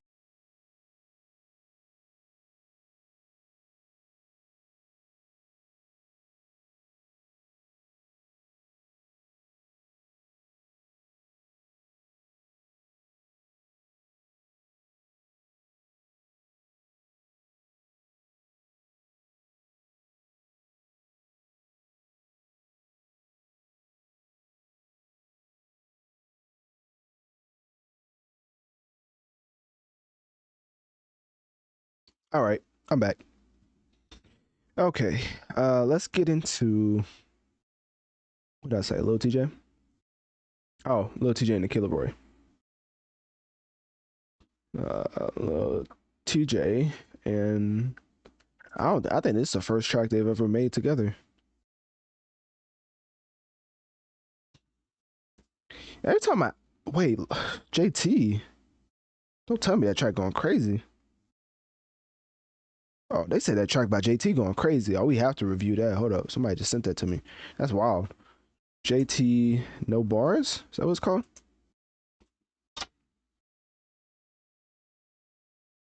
Oh, it's a track called No Bars. Interesting. All right, we making an audible guys. We gotta get into JT. Somebody told me this is straight fire. Obviously, I ain't listened to it, so we gonna cover the JT's first solo single since 2019's First Day Out. She rapping by herself. A remix by Nicki Minaj is coming. It's expected at. Interesting. Alrighty, I'm just gonna cover the facts of this and then throw in some Uzi jokes, and we're gonna call this a day.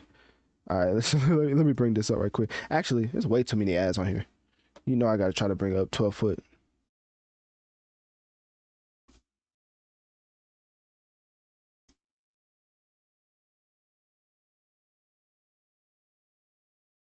Let me see. Let me see how this looks. Nope, that doesn't work. All right, I guess we just got to put up with these ads.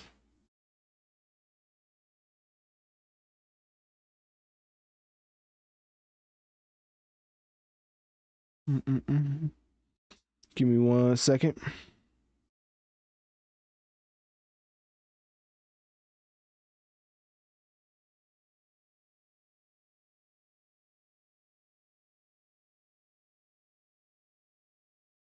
Man, all these ads on the screen.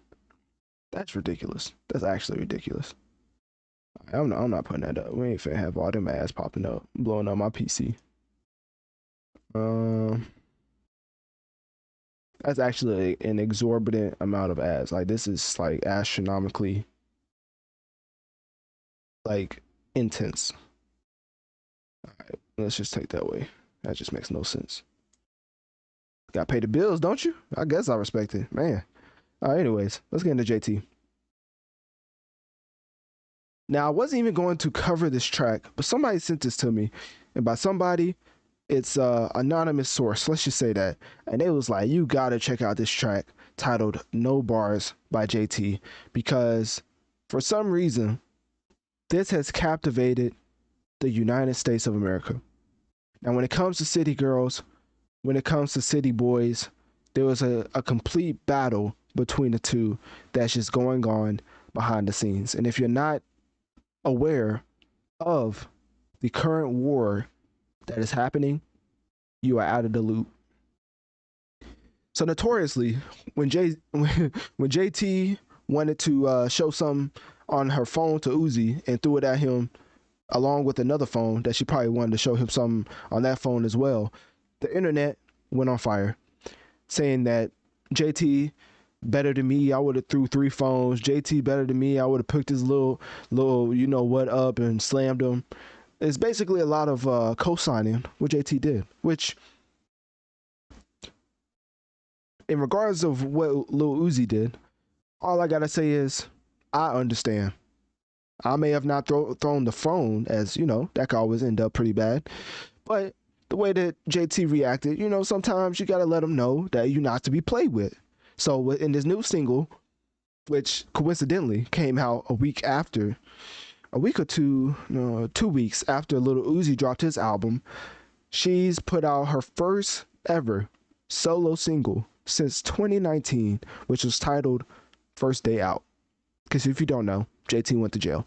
If that's like information that you need to know. But anyways, in addition to the track, Nicki Minaj is also supposed to be a feature or a remix, a feature as a remix. So this track is already like propped up to be pretty solid. By the way, this was sent to me from somebody who I definitely don't think listens to JT on a regular basis. I mean, obviously he probably can't because she only had 1 song out in 2019. But you get what I'm saying. She is a part of the City Girls, which is also rumored to be dropping an album sometime this year, which I don't think they will. But they will be performing together at Rolling Loud Miami. So she'll probably also perform this song on that stage. And another tidbit is that the relationship between JT and Nicki Minaj is another thing to watch out for, as I don't think that Nicki treats any other artist with respect other than Ice Spice. I'm not gonna lie to you. When JT and Nicki Minaj was on live, and Nicki was like, "Rap that little diss song you made about me back in the day." Nah, let me hear it. And then JT was all like, "Oh, I don't really want to. I don't want." And then Nicki was like, "Nah, let me hear that diss song you rapped about me back in the day." I was like, "She ain't never." talk to Ice Spice like that. She ain't. I ain't trying to go there. But let's just. I'm not gonna go there to why I think that's the reason. But let's just say it's because. Let's just leave it at Ice Spice may be a better rapper. Let's just say that instead of actually addressing why Nicki treats Ice Spice with more respect than JT. But that's besides the point. But I just had to point that out because that definitely is important to note. As Nicki Minaj being on the remix, JT basically had to bend. Can you? I don't know if I can use that term when referring to a woman rapper. Probably can't. So let's use another one. Basically, she had to kiss up to Nicki Minaj to get this type of love and respect, and what's allegedly coming as a remix, a feature as a remix. So yeah, we'll have to wait and see. We'll have to see if Nicki makes her rap some other type of, because if you don't know, Nicki and JT used to beef because JT was on the side of Cardi, and that's a whole nother thing. It'd take me much longer to break that whole beef down. But all you need to know is Nicki and JT. I took this from a Little Boom from the DJ Academics stream, so I definitely didn't come up with this. I just thought it was beyond hilarious. But Cardi and Nicki B, Nicki B, what in the world is Nicki B? Nicki Minaj and Cardi B are like the respective Marvel versus DC. Like if an up and coming artist chooses one side, they cannot cross over into the other, or they're gonna get completely cut off. So that's what happened to JT. But of course, Nicki made a rap her diss song, made JT do some other stuff as far as kiss up to her, and now they're back being best buds. Quotation marks because you can't see my fingers. So, anyways, click my link tree in my bio. Let me know on one of my social medias. What do you think about City Girl JT in her latest track titled No Bars? Do you think it was fire or trash? Alrighty, I wasn't even gonna talk about JT. That's kind of funny. I looked at that track. I was like, bro, ain't no way I'm covering a City Girls track. Like they don't even put out music. Not even like on no hating type stuff. Like they don't even put out music. Like you see, I just read off like 2019. Like we're in 2023, and the last time you put out music as a solo artist was pre-pandemic. But whatever. People seem to like it, so I ain't never had that stuff just sent straight to my phone. Hey, bro, you gotta listen to that. I didn't even look at the lyrics. I should look at the lyrics. She's probably talking crazy. That's probably why he sent it to me. All right, little Tjay. Ballin'. They definitely have a on track called Ballin'. Let me see. I'm trying to look up what tracks Lil Tjay and Kid Leroy have together. Lil Tjay, Kid Leroy.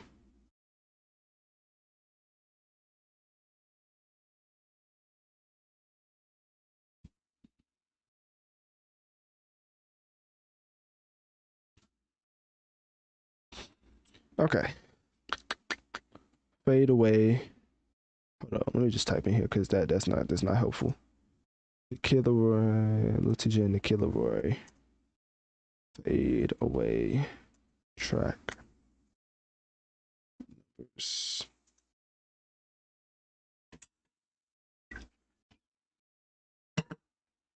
All right. Yeah, because we only have this and Summer Walker, so I was able to fit that in.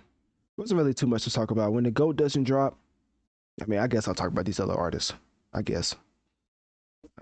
Speaking of the GOAT, make sure to watch my latest episode, Notorious Mass Effect, episode 125. Drake, aka the GOAT, is on tour. That's what it's titled.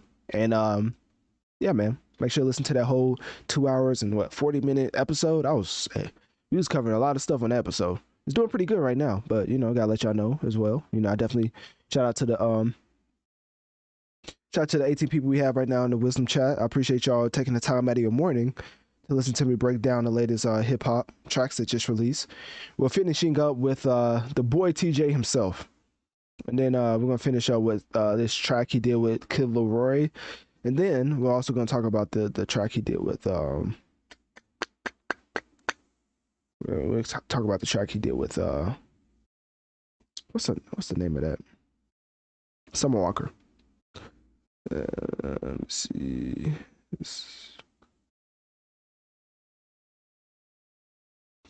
when did this track come out? When in the actual, this is not giving me accurate information.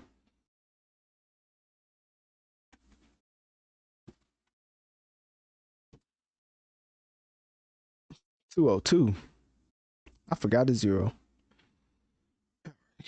I don't know if it's TMI, but I really gotta go to the bathroom. Like that's probably TMI, but hey, now you know. See, I can't even take it back. That's crazy. What they say we do it live? Oh, okay, here we go. I found it. This is what I was wanting. All right, now we can get into the track. Kalani. Got Kalani on the intro? Oh, no, I'm finna go crazy. Ain't no way. Is that oh, that's Summer Walker. My fault. I mean, he still has Kalani on the intro. It's just the track with Summer Walker, and we're about to get into the track with Killer Boy.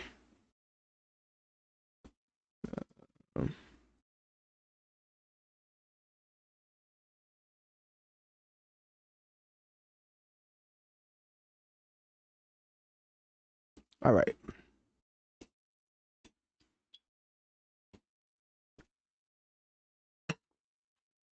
Okay. Let me see. Let me see.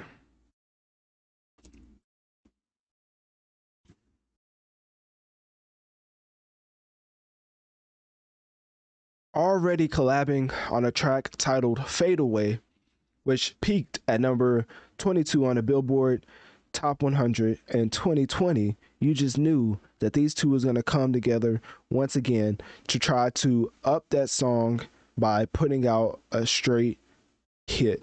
And I feel like listening to it for the little bit I did, they're going for a different type of mellow vibe and singing throughout, which Lil Tjay notoriously has had a hit by singing throughout the entire track. If you don't remember, one of the greatest songs ever created, in my humble opinion, in Calling My Phone, simply because of how Black just completely took over the track. But not to discredit Lil Tjay, he had his bars sprinkled throughout. But I do believe because of Black and his contributions to that track, I believe it was just one of the best tracks ever created. So basically what I wanted to talk about was how this track titled Too Grown is on the, what is it, 16 tracks on this album? 15. So it's 15 tracks off of this album, and the runtime, because this is an album. So I'm not even trying to be funny. Like he put out this album like this is supposed to be like a straight classic. So this is 46 minutes and 20 seconds, which is not too long, not too short for Little Tjay respectively, because of the subject matter that he can touch on, with him being shot 7 times and still being here to talk about it. If that, unfortunately, in rap, once something happens to you like that, people are way more tuned in to hear what you have to say, because now they believe the lifestyle attached to the music. Unfortunate, but it's a sad reality. So anyways, 15 track project. It's titled 222, and in reference to the day he was shot. What else? Yeah, collaborate. Well, already it's not an album review; it's a track review. So the vibe of the track is very mellow, the singing throughout, and of course, if you're gonna sing, you might as well get the Killer Roy, because that's what he does. That's what he does best, to sing over a track. I mean, I think there's a reason why Juice WRLD, of all people, took a liking to Killer Roy, and it was just like his talent was definitely displayed when he was singing slash rapping. Sometimes, but really, he just sings and croons. I guess I really say croon for people who can't like sing and try to still sing. So yeah, do with that what you will. But Lil Tjay and the Killer Roy on the same track once again, after already having a track in 2020 that was pretty successful. I mean, number 22 on the Billboard Hot 100 is definitely not nothing to what they say sneeze at, as it's not as easy to keep a track on the charts like that. It spent like 21 weeks on the charts, and 107,000 total sales, which you're probably like, what does that even mean to me? Was it hot or nah? So I didn't listen to that track at all. That was just something I had to look up, because I didn't know if this was the first ever track. And as you know, in 2020, they already had a track together titled Fade Away. But for this specific track, I think it's pretty solid. It would have to grow on me, pause. So I had to listen to it a little bit more. But for y'all, click my link tree in my bio. Let me know on one of my social medias, what do you think about this Little Tjay and the Killer Roy track titled Too Grown? And if you've listened to it, do you think it was fire or trash?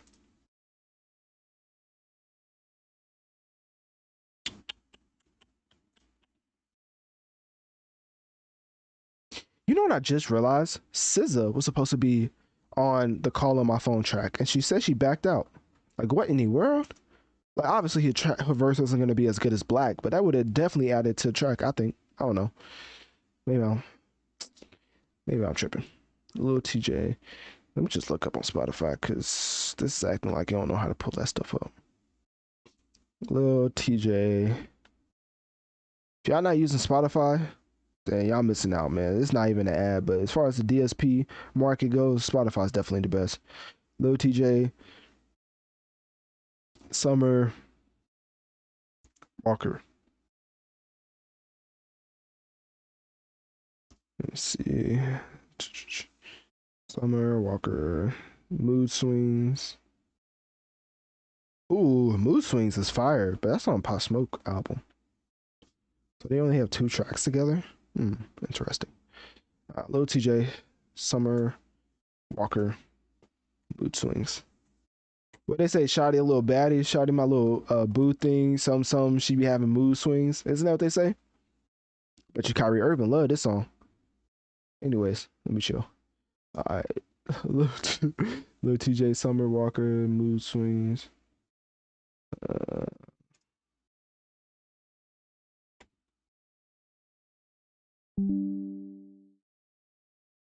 Shout out to Mona.a.s for liking my TikTok video. I'm surprised more of those don't pop up. Not like on the arrogant stuff, but just like a lot more people has been liking and watching my videos on TikTok. I think they really enjoy the format I have going right now. Anyways, shout out to you, dude. I just saw that notification pop up, so that's another thing. That goes into another reason I got a new phone. But hey, I think the reason I got a new phone, I'm gonna tell y'all, and y'all just gonna completely laugh. Like y'all not gonna take me serious. So forget y'all. But you know, I still enjoy the support. Anyways, all right, Mood Swings.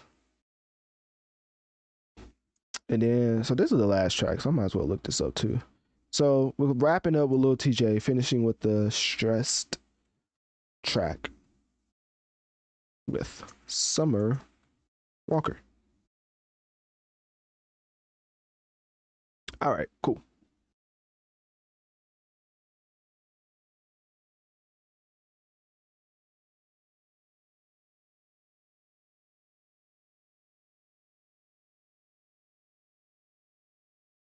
Now you can't make this up.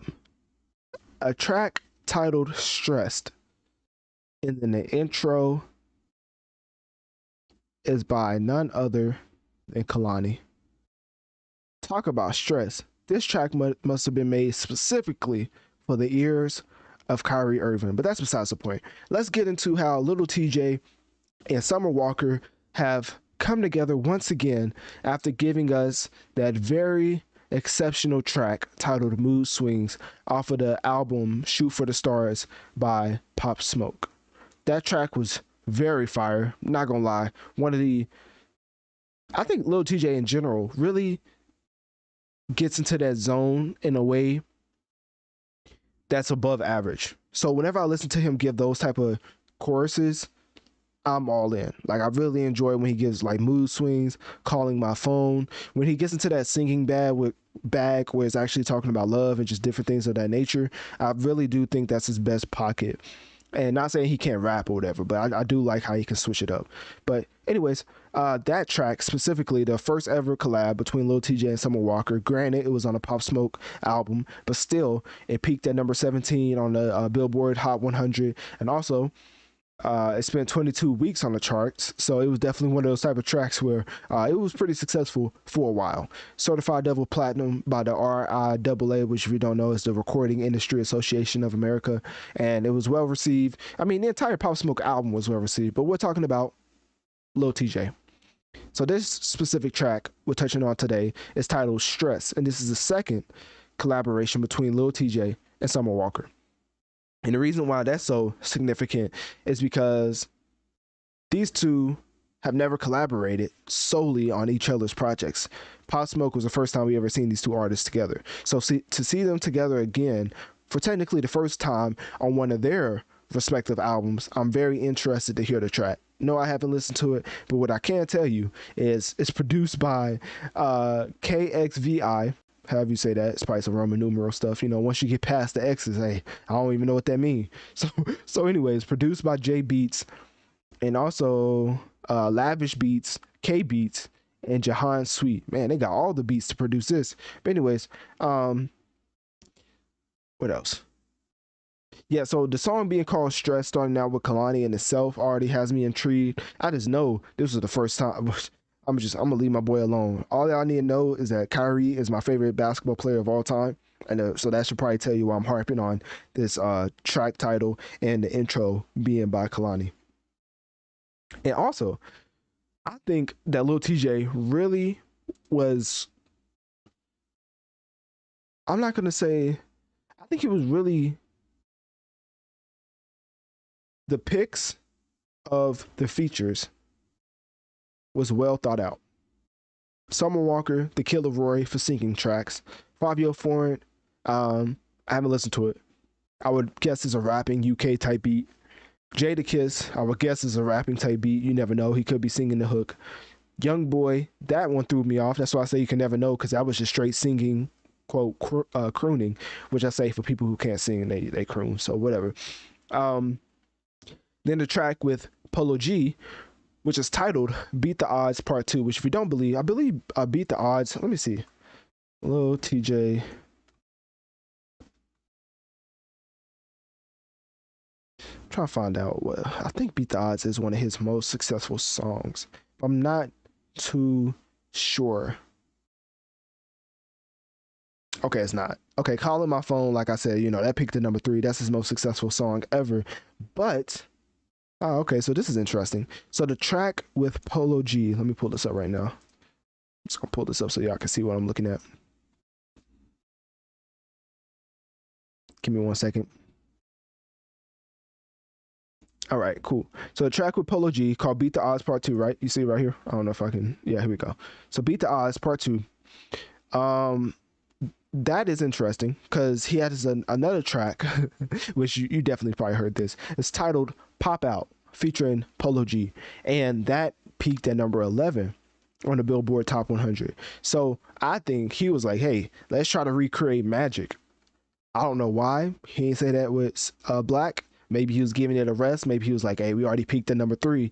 I mean, how can we possibly top that track? You know, not saying he can't, because obviously there's 2 more spots to go up, but peaking at number 3 for your most successful Billboard track of all time is pretty solid. So also he had Mood Swings, which I mean it was off the Pop Smoke album, so I don't know if you can really count that as his, but I mean he's on it, so hey, if I'm on the track, it's mine too. So that peaked at number 17, which is his 3rd most successful track, and a lot of these other tracks I've never heard. I mean, Headshot with Polo G and Fabio Foreign. So he really had success. So I kind of understand the track listing. He split up Polo and Fabio. So that is 2 of the artists that he's had some of his most successful tracks with. And now he has them respectively on the album by themselves. Because if you look, go back to the album. How do I go back to the album? Let me see. I'll go back to the album. I think it's right here. Yeah, that works. All right. So you see, he had his most successful tracks with Polo G and Fabio Foreign, titled Headshot. Everybody's heard Headshot. It was on the charts for like 7 weeks. And in general, Fabio Foreign is on here. So he's on here once again, Blah Blah, which is, you know, such a unique title name, right? Like, who would have came up with that? And then he has another track with Polo, of course, at the very end, titled Beat the Odds Part 2. So of course this is a 15-track album. A lot of music. Like I said, it was around 46 minutes, I believe. He's obviously trying to go for first week sales. I'm pretty sure all of these artists are very disappointed to know that Taylor Swift dropped, because you're not getting a number 1 in Taylor Swift's 2nd week. Like, it's not happening. Like, you're not outselling Taylor Swift. So that's unfortunate. So Lil Tjay is probably trying to fight for that number 2 spot currently, and he's definitely going to be promoting this album like it's going out of style. But specifically, click my link tree in my bio. Let me know on one of my social medias. What do you think about the track by Little Tjay and Summer Walker for their first ever collab on their respective album titled Stress? And do you think it was fire or trash?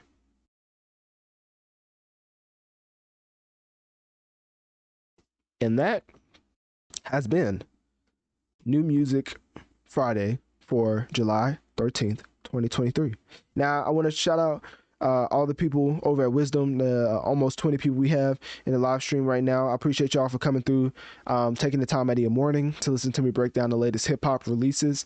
And also, follow my Notorious Mass Effect on whatever platform you listen to podcasts on, as that's where I'm going to upload it to after the fact. And shout out to the people who support me over at Kicking YouTube as well, and just the overall masses, as we are 3,000 away from 1 million total downloads in just 7 months under the hosting platform Red Circle for the podcast. So definitely a milestone. I don't know how I'm gonna celebrate it. I think I'm gonna try to do a giveaway. I think that's what I want to do. I just want to give back somehow in a respectable way. I don't want y'all like I don't want people like only coming for the money and somebody wins that's like not even a supporter. You know, that's not what I want to do. So plus I don't want to scam the fans. So I do want to set it up in a way that only not a real fan, because it's hard to quantify that, but it's gonna be some type of clarification going on. Hopefully that makes sense. I don't know. I'm about to look up how giveaways go and what not to do and what to do. But anyways, yeah, so for 1 million downloads, I'm definitely going to do some type of giveaway. The reason why this is a big deal for me is because if you don't know, a year ago, I was taken down by Universal Music Group. And that's when I was under the hosting platform Anchor. And that's just because, you know, I was playing music and stuff, but I was also giving reviews. But now I strictly just give reviews because I don't play music at all. And when I was under Anchor, I was around like 10,000 weekly downloads, and so that was the biggest my audience ever got over there, I guess. Yeah, that's the heights it reached. And then when they took me down, you know, I could have just gave up, be like, well, that's the same for me. But I tried again, chose a different hosting platform. And the only reason I chose it different is because I couldn't use my same email. So I was just like, let me just use a different hosting platform. If the people mess with me, they're gonna follow me. And guess what? Went over to hosting platform Anchor. And now we're currently sitting around 80,000 weekly downloads. So going from 10,000 weekly downloads, which was the highest under Anchor, to 80,000, which is definitely my highest over at Red Circle, and just period. It's just insane. In just 7 months to reach this milestone, it's kind of insane as far as 1 million total downloads. So I do want to celebrate somehow, because, you know, with the brand deals, shout out to Drizzly for sponsoring the last episode 125. What's that called? Drizzly, aka Drake, aka the GOAT, is on tour. So if you want to look that up, or you can just click my link tree in my bio.